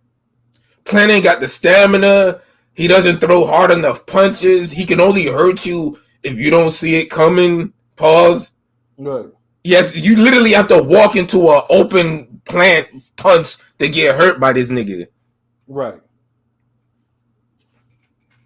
Yeah, so I mean that's and of course I think Plant is trash anyway. So, but that's I know, that's why he's like right. That's why I didn't ask Pat because I already knew his answer. He's like, what? Nigga, Maul beat the shit out of Plant. That should have looked like the Dennis Hogan fight, nigga. It probably was. Shit. That would be honestly, y'all ain't seen Maul fighting so long. Y'all forgot his style and how he looks and what he the fucking do. Gritty said, y'all sure Mel will get by Benavidez? Oh, get the fuck out of here. He better. That guy's going to get stopped by Charlo. Maul will stop. Dude, this would be a bigger if Benavidez beat Maul, that would be a bigger upset to me than goddamn Buster Douglas Tyson, nigga. No, honestly. It's a nigga that's out for 2 years and is battling mental issues and looks like shit. Ain't this the motherfucker who got Herrera problems? Huh? I mean, not Herrera. Herrera. Herrera kind of. Herrera. Oh yeah, what the fuck? Hold on, this nigga saying hold on, because I was like, damn, I fucked up his name. Didn't this nigga get his ass whooped by Herrera? Yeah, years ago. Exactly. You talking about Jose Benavidez Jr.? Yes. That was Dude, this nigga old ass Pat got me questioning my memory now. That was a while ago. Yeah. But that was a long time ago. Jeez, like nigga, y'all scaring me. Like, what the fuck? No, it was against Herrera, and it was a bad robbery. It was a bad robbery. And then even before the Danny fight, before he lost to Danny, he drew with that Torres dude. Like, come on. Yes. Was that after Bud? He got a draw in a fight that he should have lost. Was it after Crawford? Yeah. Jose is not good. Like, bro, like, dude, this is a guy who had Herrera bullying him on the ropes for like 70% of his fight. But then you also have to realize why I shit on Danny Garcia for going the distance with dude. What you're saying, why he deserved to be shitted on for that. Yeah, but that has nothing to do. Yo, Pat, King P, you muted. Oh, my bad. Nah, but it's like, he didn't stop him, but he thoroughly outclassed him. He didn't hurt him either. He didn't hurt him. He didn't do anything. Don't give me the he ain't hurt him, because y'all see Floyd patty cake niggas to death and be like, well, he outboxed him. Like, nah, don't. Yo, there was a tweet out there that had fucking someone hitting, Tom and Jerry hitting Tom, and Tom just shrugged his shoulders. That's exactly what happened. Benavidez absorbed that shit and just like, so that's exactly, it don't matter. No, okay, that's Danny fucking Garcia. We're talking about Maul. You really think this motherfucker, dude, like, bro, like, y'all really think Benavidez Jr. can beat Jamal Charlo? He's had one fight at 154. This will be, and this will be a fair fight at 160. He's gonna be fighting at what 168? I don't see it happen at 160. But I don't see it happen. I know they didn't announce the weight. They didn't announce the weight, so I think it's gonna be at 160, or maybe it's gonna be for his belt. It's gonna be for the belt, probably a 160 belt. Yeah. Nigga, no. With this layoff, Maul probably gonna fight at a catch weight or something. Yeah, probably like 164, 165. Yeah, they're gonna give Benavidez the bag, dude. This is the ultimate showcase fight. Like, yeah, that's true. Like, come the fuck on. Like, it could be a worse co-main. I'm not mad at it. Benavidez in his last fight came in at like 158, so he'll go up a couple of set. They'll have a catch weight at 164, 162 at the minimum. Make sure Maul is in. Man. Well, you know what? Y'all gritty, Pat. Y'all niggas put y'all fucking money on Benavidez Jr. Shit. Y'all so fucking positive. Y'all niggas show me the goddamn FanDuel stub or some shit. I said I thought Charlo could knock out Canelo, and nigga put money on that shit. You know what I mean? Not that much, nigga. I ain't stupid. The fuck. And shit, I did get some on Garcia. Whatchamacallit? Resendez. So yeah, that in the Vazdig, Frank Sanchez. Yeah, so yeah. I mean, if y'all niggas gonna be outrageous with this shit, stand on this shit. When that fight, when it's time to have y'all prediction night, whatever the fuck, when y'all get in your goddamn spaces, or when you back on the podcast, or y'all tweet that Jose Benavidez Jr. is gonna beat Jamal Charlo. Cause y'all gotta stand on this shit. Cause there ain't no fucking way. Yeah, y'all are telling me goddamn K9 to beat Joe Smith next. I'm with you, LB. He not losing this one. He not losing to Benavidez. So. Y'all gonna say J-Rock beat Bivol next. Now he'll beat Zerto. Like, y'all just gonna be throwing every name around, nigga. Like, come All on, I know man. is it better not go the distance. Regardless if he wins or he loses or it better not go the distance. What if it's oh my god? But hold on, but see, look. Better not go the distance. No, it would just be an A- performance. Like you gave Canelo for going the distance with a junior fucking middleweight. Consistent motherfucking cops, nigga. Because Charlo has only one fucking KO in his middleweight title run. If this nigga goes the distance with Jose Benavidez, he's going to get some smoke. Nope. Keep that energy, nigga. Keep and see y'all don't give smoke to Canelo for not having no power against a junior middleweight. With Jose Benavidez Jr. with his one leg, he's getting fucking smoke. This is yo. Clear. So yo, I hope you had a whole notepad ready for Crawford smoke when he took that nigga to the 12th. No. Did you throw that notepad in the trash? If you're so confident, this nigga should knock this nigga out in the distance. If this nigga goes 12 rounds. Are you putting money on Benavidez? What's your official pick then? I'm not. Are y'all picking Benavidez to win? That's what I want to know. I gotta see some odds, nigga. Nah. Cause look, this shit gonna be King P. This what this nigga gonna do. It's gonna be another Wilder Fury situation. Oh my goodness. Where a nigga just gonna talk mad shit and be like, oh, Wilder can't do this. Wilder can't do that. This, that. Who you picking? Wilder. Like, at least King P. I'll be like, nah. I think Wilder improved. Wilder get him this. You're not a gambler, bro. You don't understand. I'm not gonna put. Nah, I'm a boxing predictioner, nigga.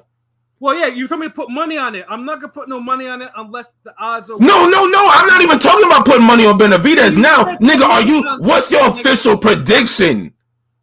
I'm not predicting yet, nigga. It's too early. Then y'all niggas gotta say that shit. Then, god damn. Oh my goodness. You think? Y'all going to dude, King P? These niggas literally going this whole time to not even officially pick this nigga.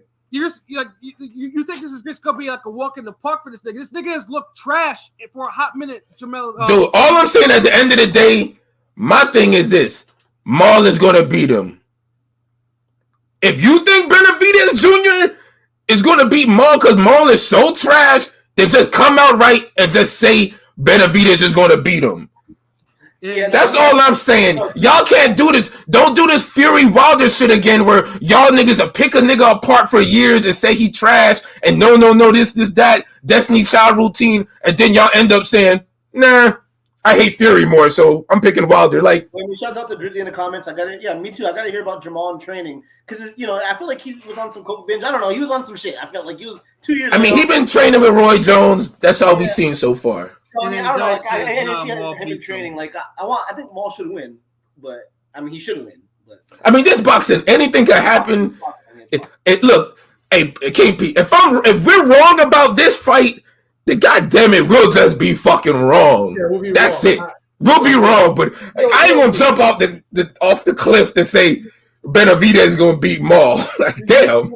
You know me. I don't mind being wrong. If I'm wrong, And I've had some boxing predictions. Like I've had some bad ones, but I feel like if I was to predict it, Benavidez to beat Maul, I would have to have some type of insider info, or I gotta be super fucking confident because I feel like this is just a bad pick. Super long way off, but I say Maul in 8. I'm still gonna pick Maul.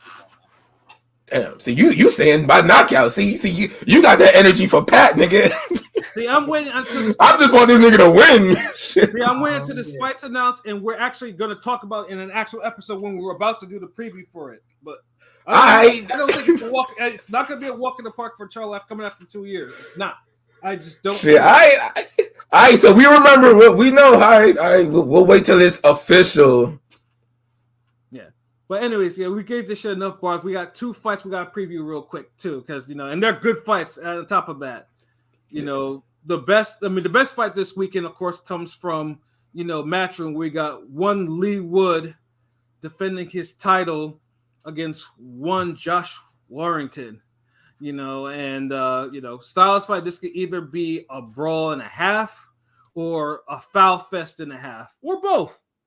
It is what it is. Like, because Warrington is, he's been on some shit lately. This is going to be a foul fest, but at the end, he's going to get knocked out. So Warrington's getting knocked out in like 7 or 8. Like, I'm not going to give this too much of my time.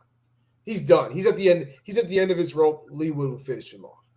If Lee Wood keep that jab on him and just box like he did the Laura rematch, I see the same thing. I give a 9-round knockout because Warrington is scrappy and he does move his head. And he does put heads into different foreheads, like Yeah. he will lower his head. He does it all the time. He's been doing it like for the last 4 or 5 fucking fights. Yeah, this is one of those middle round prop bets. Like I feel like the fight could end anywhere between 6 and 9 or some shit. Pilot, what about you? I'll say I pick Lee Wood to win this fight. By decision. Yeah, and honestly, I think that too. I think that too because I'm not saying Lee Wood does have more than enough pop. If he was gonna score a knockout, I think it would be late. Like it would be like in like the last 3 rounds of the fight he was going to do. Like I said, Warrington. I mean, because Lee Wood doesn't have like Laura power. Like Laura has, that type of power where you can get someone out of there. His is like he has to probably grind you down, pause a little bit. Yeah, but he's gonna land enough accumulation on Warrington that by that 7th, 8th round, it's gonna start getting to Warrington. Yeah, because Lee Wood lands clean, flush, sharp shots, and he's not like these niggas who just only land 1 or 2 shots a round. Like he has a decent, steady work rate, so he gonna land some nice ones on his ass. Like, yeah, it's gonna pile up. Yeah, but I think they gotta make sure they have a competent ref because it would suck though if it'll be like the second Warrington Laura fight. These niggas clash heads, and one of them gets like a big ridiculous ass cut. Yeah, so someone has to make sure to keep all that shit in line. I've been like soft look on British fight cards. Like I try. Yeah, I didn't watch the Opatia Thompson fight at all. I didn't watch none of that card. Like I'm not. Those British cards, they can't fool me no more. But I watched this one because it's kind of fight. You know what I'm saying? But I'm not excited for it. I ain't gonna lie.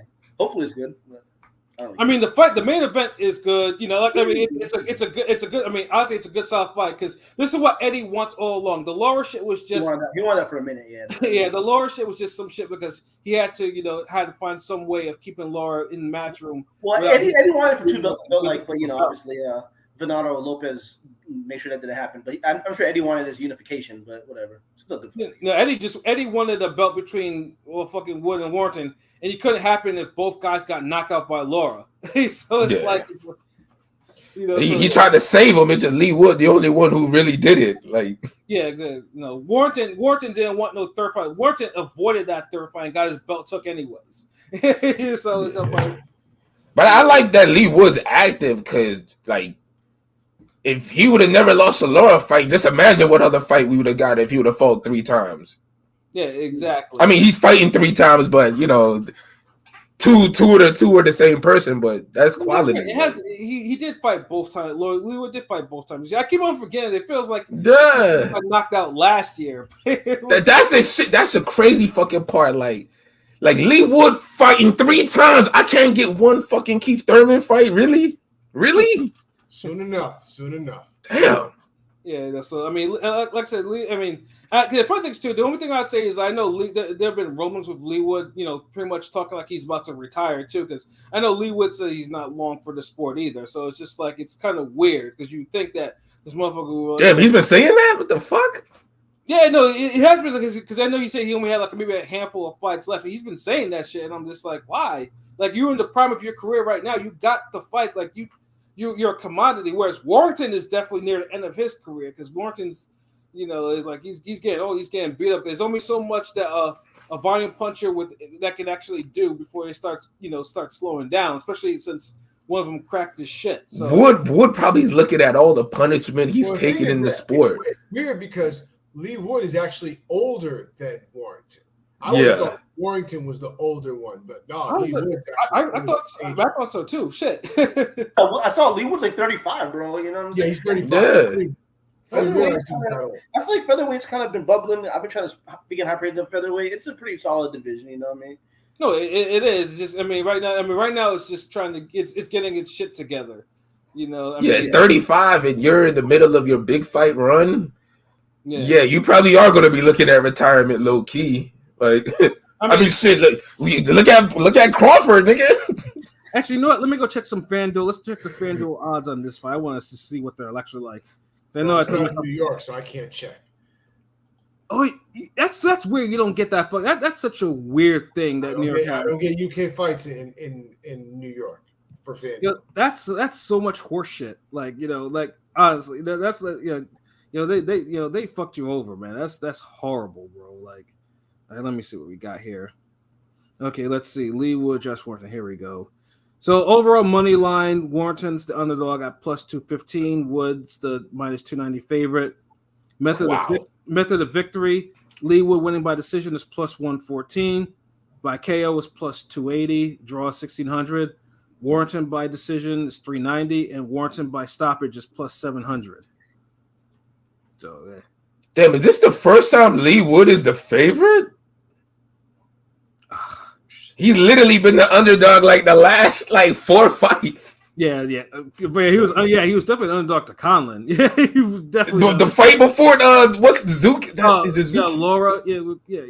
No, Laura Conlon. Was it Zucan or someone else? Zucan, that's the one. He was the underdog on that as well. Yeah, I won money on that one. Shit.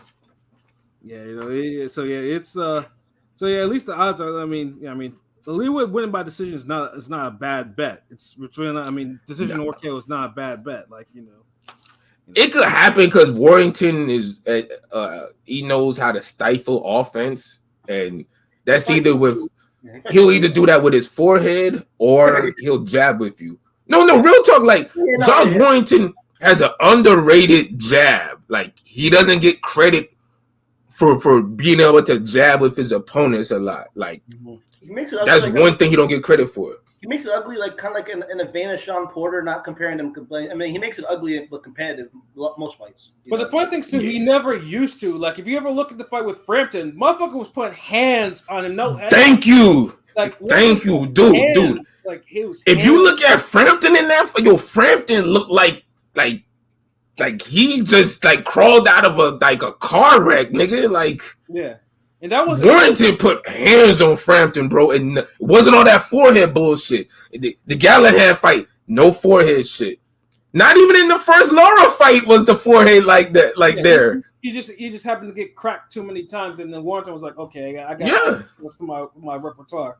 He kind of falls stupid in the Laura fight. Like he normally uses a little more in and out movement, but he kind of just stayed in front of him, traded too much. Yeah, and got knocked out. Yeah, knocked the fuck out. Yeah, in a great fight though. Like if that fight was going on happened this year, we'd be calling it a fight of the year. Facts. You know what I'm saying? And then just a small mention before I go on to the next fight too. Like I mean, it does have a somewhat interesting co-main for the women's. We got one Terry Harper and one Cecilia Brækhus. Brækhus is still hanging around there. Like I guess Brækhus is like Brækhus is part of that little generation along with like a Heather Hardy and them as like, oh yeah, they try to get paid. They try to get their retirement fund because they put in so much work, especially Brækhus. Brækhus was like the number one women's fighter for a minute. And I don't blame him. Yeah. Before the two fights with McCaskill kind of like sent her on her way downwards. But yeah, no, at least Brækhus is going for at least try to get one more title or one more big payday because like I said, she's in the twilight career against Harper. And Terry Harper, who's also in her twilight career. Yeah, exactly too. So I mean, either way, that's still interesting enough fight like to watch. But yeah, like outside of what Pilot said, yeah, the rest of the card is typical matchroom shit. Yeah, pass. Yeah, but then later on in the evening, though, for Golden Boy, we got a really random but it's still an intriguing fight between one Gilberto Zurdo Ramirez and one Joe Smith Jr. at cruiserweight. It's last time we saw Zurdo, he was getting his head boxed off by Bivol. Last time we saw Joe Smith, he got knocked out in 2 rounds by Better Beef, who just, pretty much wasn't even breathing hard. The motherfucker just like, yeah, exactly. And, neither have actually fought. Damn, I wanted Joe Smith to win that fucking fight. I mean, it was a possibility because, like I said, like we always say about 175, there are straight kills at 175. The punch and Joe Smith looked better. He was improving too, so it's not like it was definitely possible, but just Better Beef is Better Beef.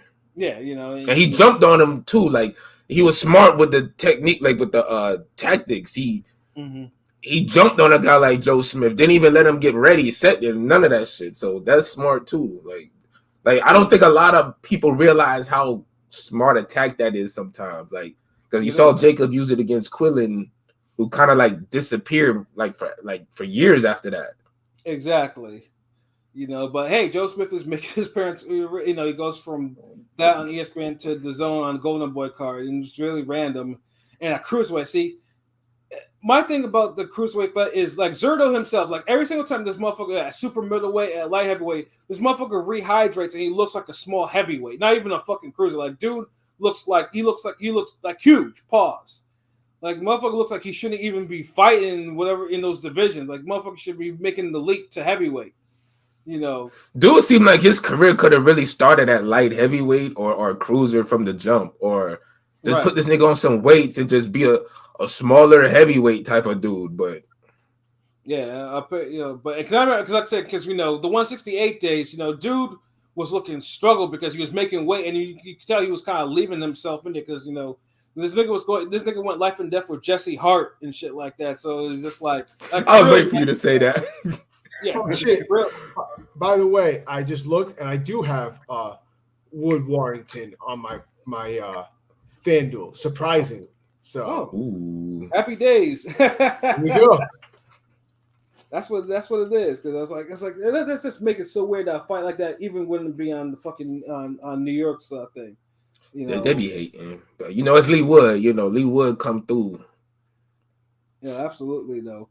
But then we got Joe Smith. Although Joe punches incredibly hard, Joe is probably the only person right now that can say that he knocked out Bivol on his feet. Just didn't have enough time to follow up on that shit. Yeah. And I was there for that shit too. Like, he lost like at least 11 rounds, but that 1 5-second moment that we had Bivol out on his feet with one shot, yeah, that would have been a huge upset because Bivol was gone. Eloquently put in your fight report, sir. Yeah, it was. You know what I'm saying? But now Joe Smith though, like Joe Smith looks every bit the light heavyweight that he is. He doesn't look big at all. Like he's not big. He's not a big guy. Like dude looks like he's supposed to be at light heavyweight. So it's gonna be. I wouldn't look at him as like, oh, you know what? He could go to cruiser one day. Like I never looked at Joe Smith like that. No, exactly. Like honestly, he could probably even go down to 168 or some shit like that. Like, no. Like he looks like a real natural, dense enough light heavyweight. Like if he was to go higher, I would want him to be on like some type of strength regimen or something. But I wouldn't tell him to go because his muscles, the way his body frame, I don't think he could go to 168. I mean, because the motherfucker does like manual labor. He does like cutting down trees. He does a lot of manual, so that's natural. Yeah, he's above average. That nigga ain't go 168. He's above average Joe. You know what I'm saying? He's above average Joe. Yeah, his power is ridiculous though. So it's gonna be. That's the only thing that's not the average Joe about him. That power. Yeah, he got the power. Tree chopping power. I know this fight's gonna be taken. Is it catchweight or cruiserweight? What is it exactly? Cruiserweight. It's a cruiserweight. Yeah, it's a cruiserweight. Yeah, I think Zerto's a little too big, to be honest. Yeah, it's either. That's why it makes it hard for me to really pick. Now, if I want, Zerto might be a pick, but it's just because Zerto might be too fucking big for this motherfucker, man. Like it's just like you. But then Zerto laid an egg last time too. He's too big. The last time Joe Smith fought somebody that big because didn't Vlasov, wasn't he a cruiserweight that? Yeah, he was a cruiserweight, and Vlasov gave that dude hell. Exactly. Yeah, but that was a good ass fight though. God damn, nigga. It was, but Joe Smith had to really rally in the last 2 rounds to even. But that motherfucker was boxing his ass off too. Like Zerto be getting lazy sometimes, but But I will say y'all are right. I wasn't a Zerto though. Once he stopped draining himself to 168, dude was punching. Like dude was really punching. Just laid an egg against Bivol because Bivol just boxed his ass up. So it's just like. But the thing is, he didn't try. Like Bivol let him. Like he literally let Bivol do everything. He did.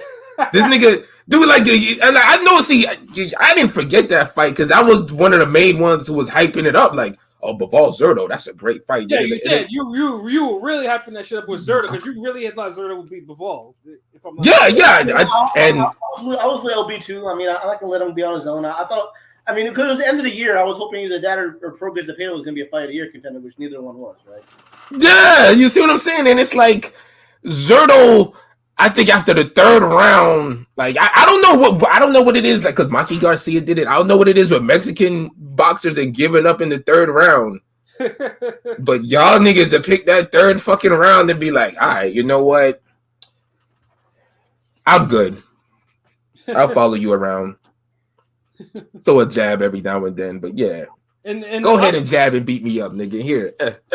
Yeah, and of course the optics would not look really good if he does that against someone who is like significantly small. Because Zerto's like 6'3". Like Joe Smith is like 5'10", 5'11". He's not 6 foot. Yeah, Zerto's a big motherfucker, man. Yeah, I thought Joe Smith was like 6 feet. He's that short, or yeah, I don't think he's. I mean, I've been around him. I don't think he's that. He's not. Oh, okay, but nigga, you're 6'3". Or y'all big motherfuckers think everybody's short. Yeah, but he's not like he's not like tall or anything like that. That's why I was like, I don't think this motherfucker's even six foot. Like he's around there. Let me just see what he is.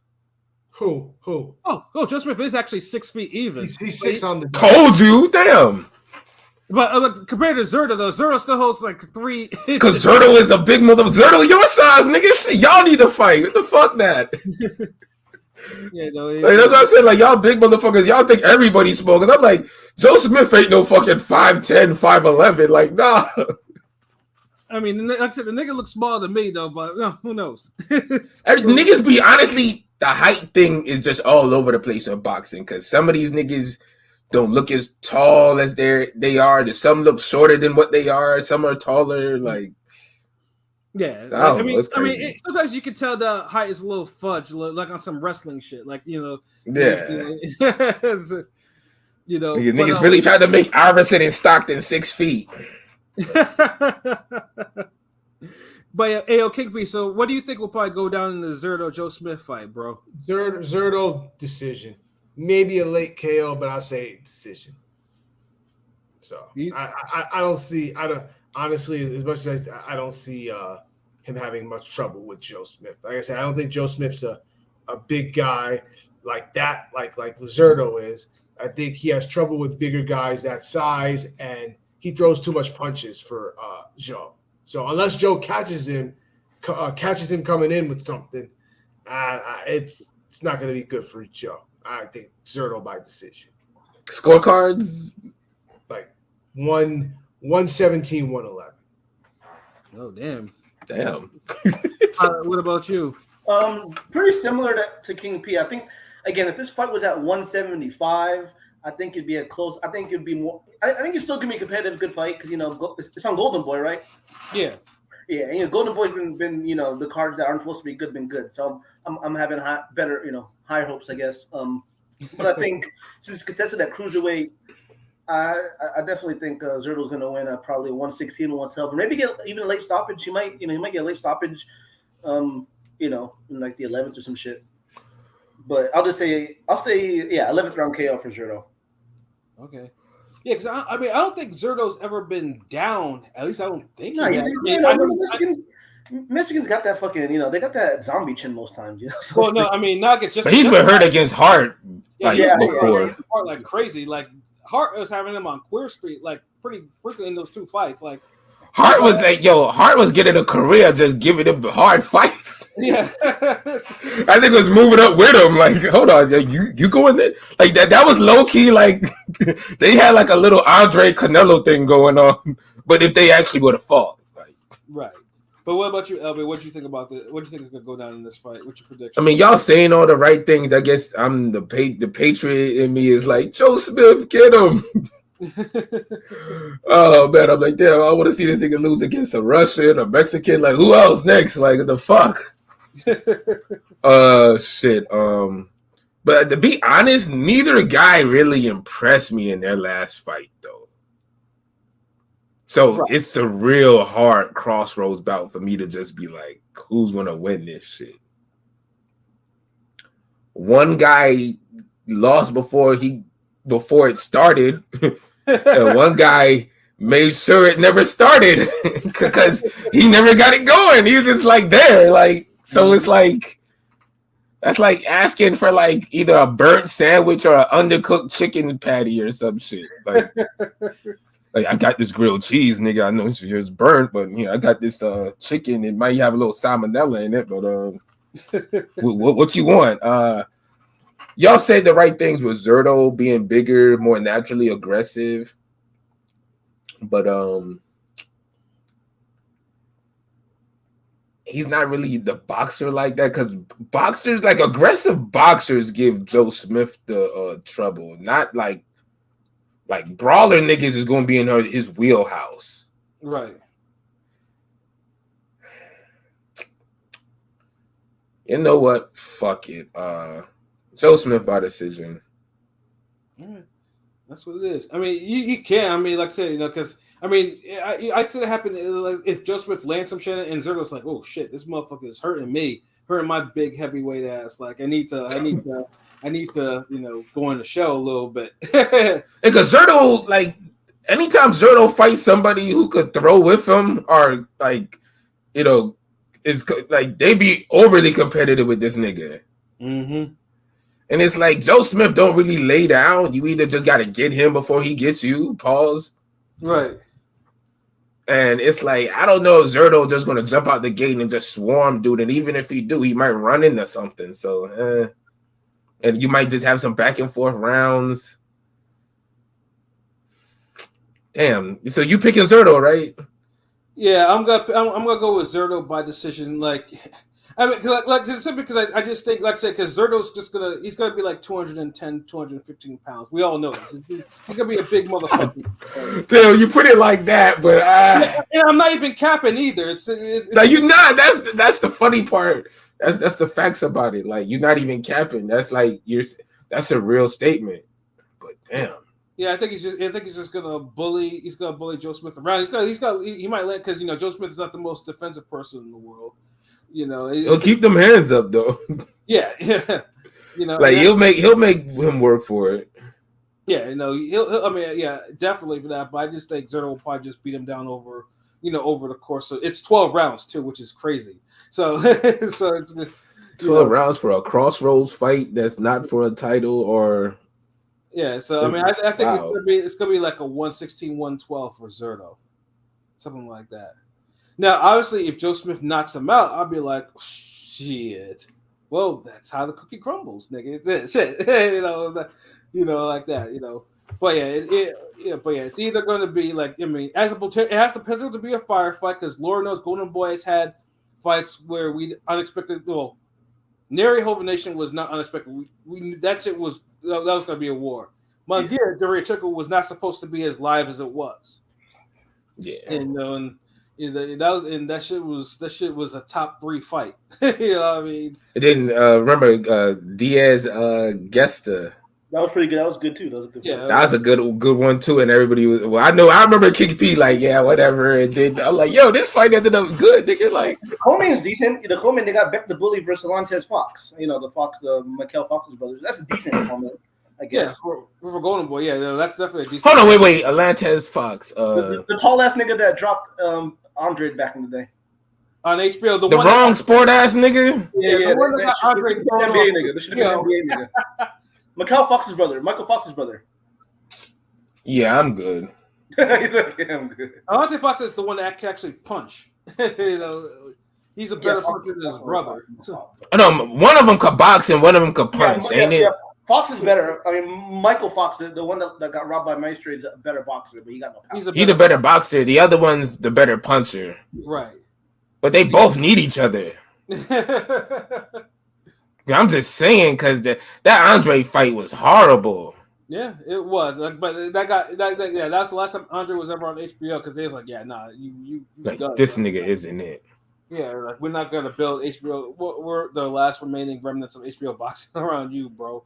We'll take Cletus Sullivan instead. Like, we can't even force Canelo to fight you. Like, look how hard we're struggling to get him to fight Golovkin. And you know that was said too, though. Like, come on. You know, but like I said, you know, at least we got 2 pretty good fights. Like, I mean, both of them have fight of the year potential. You know, and both of them, you know, could, you know, it could be fight of the year or it could be, you know, they could be duds for various reasons. We need a good boxing weekend because last week it was supposed to be a mega fight, supposed to be a good solid card, and that shit had a sour bite to end the meal. Right, and because the weekend after that we have 3 cards, and of course one of them is the casual YouTube card with KSI, and then, you know, of course we have Tim Tszyu and Mendoza.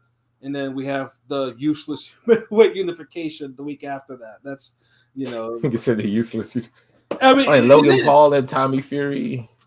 Yeah, I mean that one. I mean with Logan Paul and Dylan Dennis and the I know. He's like, nigga, I just lumped that all together. You up here being like, you know what? Wait a minute.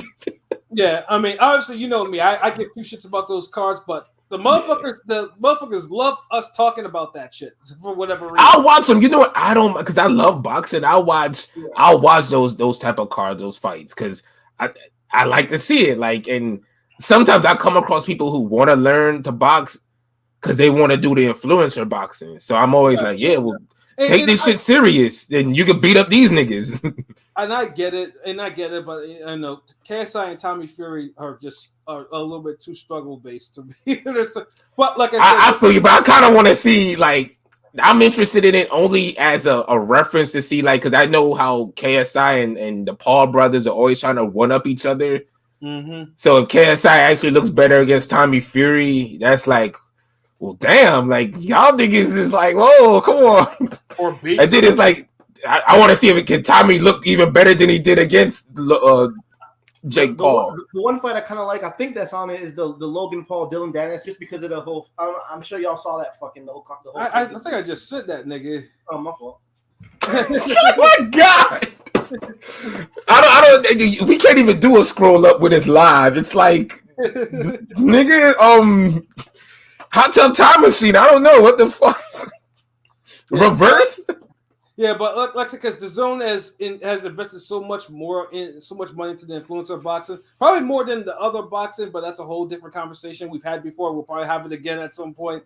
But yeah, we're gonna have Android on when we do that one. Yeah, I know Android will probably. I know Android will have some bars for that shit. For real. But yeah. Hopefully this coming weekend, the two fights are fight of the year, because we need some fight of the year candidates. We need some more fight of the year candidates on there, and those two fights are a good start. You know what I'm saying? Like, one is in the afternoon, the other one's in the evening. So it's like, it's the one thing with 2019. All the big name matchups. Like, I'm keep saying it. All the big matchups delivered with big. All the big matchups this year are one sided. So but still, great year. They're not even entertaining one sided. They're just like, yeah. At least Crawford and Inoue were like entertaining with their one-sidedness, but this Canelo guy, but he has a habit of making damn boring ass dominating fights. Well, that and Tank and Ryan Garcia was that too. So it's like that wasn't intense. Yeah, but that was kind of quick though. That was like, no, that went 7 rounds, nigga. That wasn't quick. That wasn't quick enough. Nah, I'll watch 7 rounds of that. Then Canelo slow dance with Mel again. Shit. At least niggas see. I don't hate Ryan Tank, because that fight at least had some intensity. With Tank, you're like, it's only a matter of time. With Ryan, you're like, well, shit, he had a couple good moments. Can he build off of that? So I don't know. Like, some fights you watch differently. Yeah, basically, I want Ryan to at least show me why. If you're gonna be doing this and not becoming a champion, why? And then no, you're right. He definitely needed to do more. Like, he laid an egg too, but like, I don't blame him as bad as like a nigga like Mel and like dudes who've been at that stage before. Like, right, yeah. With all these other niggas, it's like, god damn, like this was Tank Ryan's biggest fight. Like, okay, but I don't know. Just 2019, just.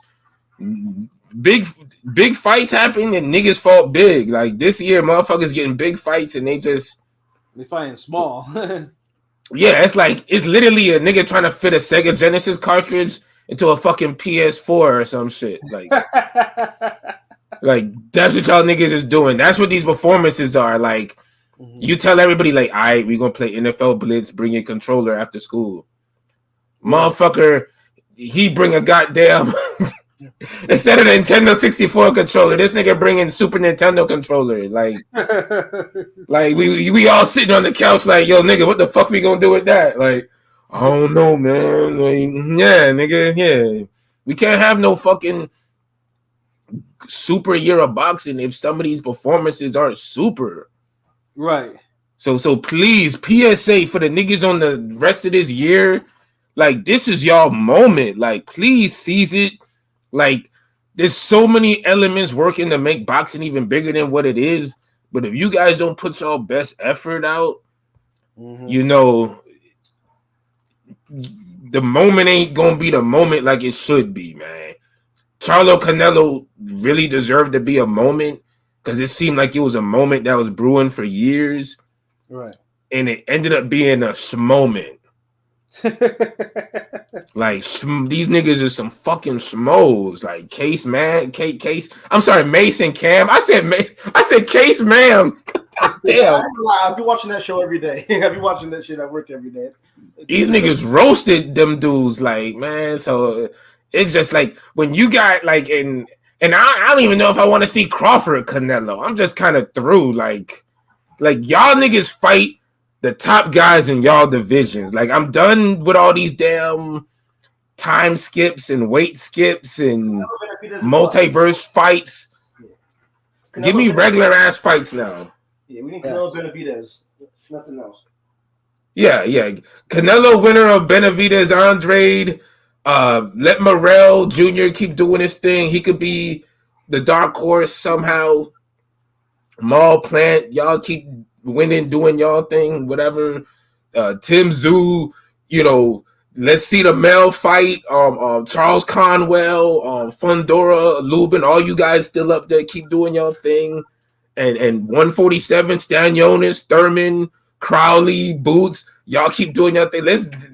Let's no more time skips, weight jumps. Like y'all niggas make these fights in y'all divisions, because if y'all motherfuckers gonna jump, if y'all gonna try to go for greatness and give fucking, you know, half-ass mail it in efforts, then yeah, I don't even want to hear this go for greatness statement anymore. Like that's more played out than niggas saying exposed. Yeah, talk is cheap. Action is everything. So you gotta make your action count. You call yourself a lion, you better fight like fucking Battle Cat, not fucking Cringer, nigga. Right. Like goddamn, like He-Man in this bitch, not fucking Prince Adam, nigga. Turn black, nigga. Turn black with the blonde hair, nigga, and whoop some ass. Shit. Oh man, no. But yeah, we done, man. Like I'm done with these niggas, yo. All right, so I know we got, do a little, wrap up. Obviously, some final thoughts or whatever. P, you have any final thoughts? This weekend was just, I don't know. People were out, people were talking about it, so but this wasn't the fight people want to talk about because, not a good showing. So, well, let's hope for some better showings going forward. So that's all I have to say about that. You know what it is, though. RingGangRadio.com. You know where to find us at YouTube, Instagram, Twitter, Facebook. You know what I'm saying? Keep fucking with us. We got some more content coming soon. You know what I'm saying? Hopefully with some content creators, some interviews. You know what I'm saying? We got some stuff we're working on. So just stay tuned. We cooking. We in the lab cooking. Yes, sir. Hey, Pilot, what about you? Not much. Shouts out to everybody in the comments. It was kind of lit. Boxing's in a little slow, period. But to close out the year, we got a nice little stretch coming up in a few weeks. So, check us out at ringingradio.com, every platform imaginable. And it's all love. That's all I got. Yes, sir. LB, what about you? I just echo the statements of these other gentlemen. Boxing is had a little slump. It's coming back there. Things about to get heated up. Just I want all these fights to kind of just live up to everything.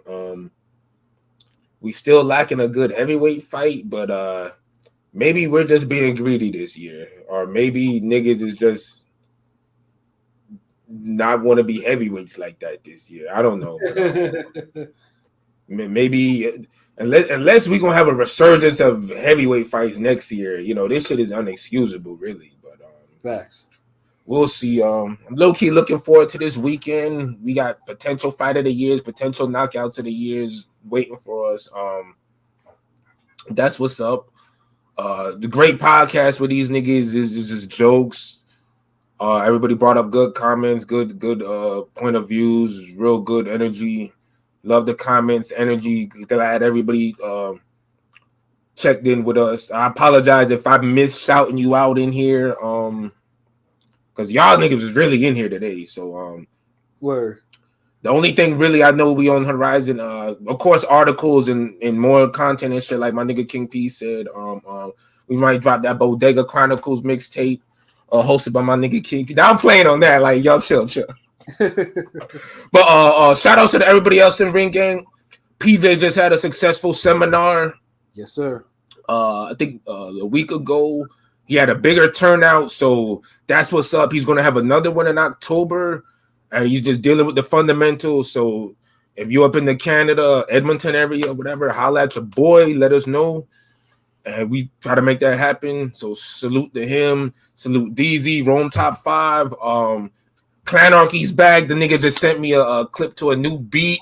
That shit soulful as fuck. Almost had a tear come to my eye. Like, that shit was beautiful. So he's getting it in. So, you know, niggas is out here grinding. I know you see the four of us, but, you know, other niggas out here getting it in. Prolific. We got the cartoon on the way. The we didn't talk about no food today, but maybe in the chat we did. But maybe Thursday we might jump on some food topics, some hip hop, whatever. But definitely gonna have that cartoon on the horizon with the food. Yep, and the script was I took a look at this. The script is, you know, it's hilarious. So yes, it's good. Yeah, good so shit. it got the pat seal of approval with the fuckery. So yeah, and I gotta send them some images, the pictures and shit, because we getting it all placed out. They'll probably be ready by the end of this week, and we'll start doing the voices. Already got people locked in, want to do voices, so we're not really playing ourselves this time. We gonna be food, you know what I mean? So it's a different vibe this time, but we still gonna make it hilarious and entertaining. I know niggas are gonna be used to the fighting and shit, you know, but we gonna chill a little bit, give y'all some jokes. Right. You know what I mean? Then we'll bring back the fighting, you know what I mean? But we go in a little different direction because, you know, Ring Gang, we full of directions. We multi-dimensional, nigga. So that's all I got to really say, man. Sorry to be a little long-winded, but it'd be a lot of shit we got to put out there. So that's it. Follow us everywhere, nigga. TikTok, all of that shit. Absolutely. And yeah, you know, Ring Gang is everywhere. All you need to do is just type in Ring Gang in Google and take you where you need to be, whether it's to the website or any of the places for the podcast, or especially, you know, YouTube. YouTube, you know, listen, like, comment, and subscribe. Tell your friends to do the same. We can all be friends. And of course, you see the scrolling banner. If you want to donate, you know, our PayPal information is right there. It's also on our website as well. You know, if you want to show love or whatever, because like I said, we do this shit for y'all, and we are dedicated to bring you nothing but that, you know, that shit, that John Blaze shit, that shit that you want and you need. You know, so yeah, man, the Ring Gang is forever, man. Shout out to the whole crew and everything. We're always moving. We're always making moves. You know, so, you know, for myself, you know, Pat Scorpio, the Young Representative, for LB Shuttleworth, the God, the GOAT artist, for King P, Bodega Being, for Conscious Pilot. You know, this has been another wonderful episode of Real Talk. Whereas always, if shit's real, we talk about it. So until next time, peace. Peace.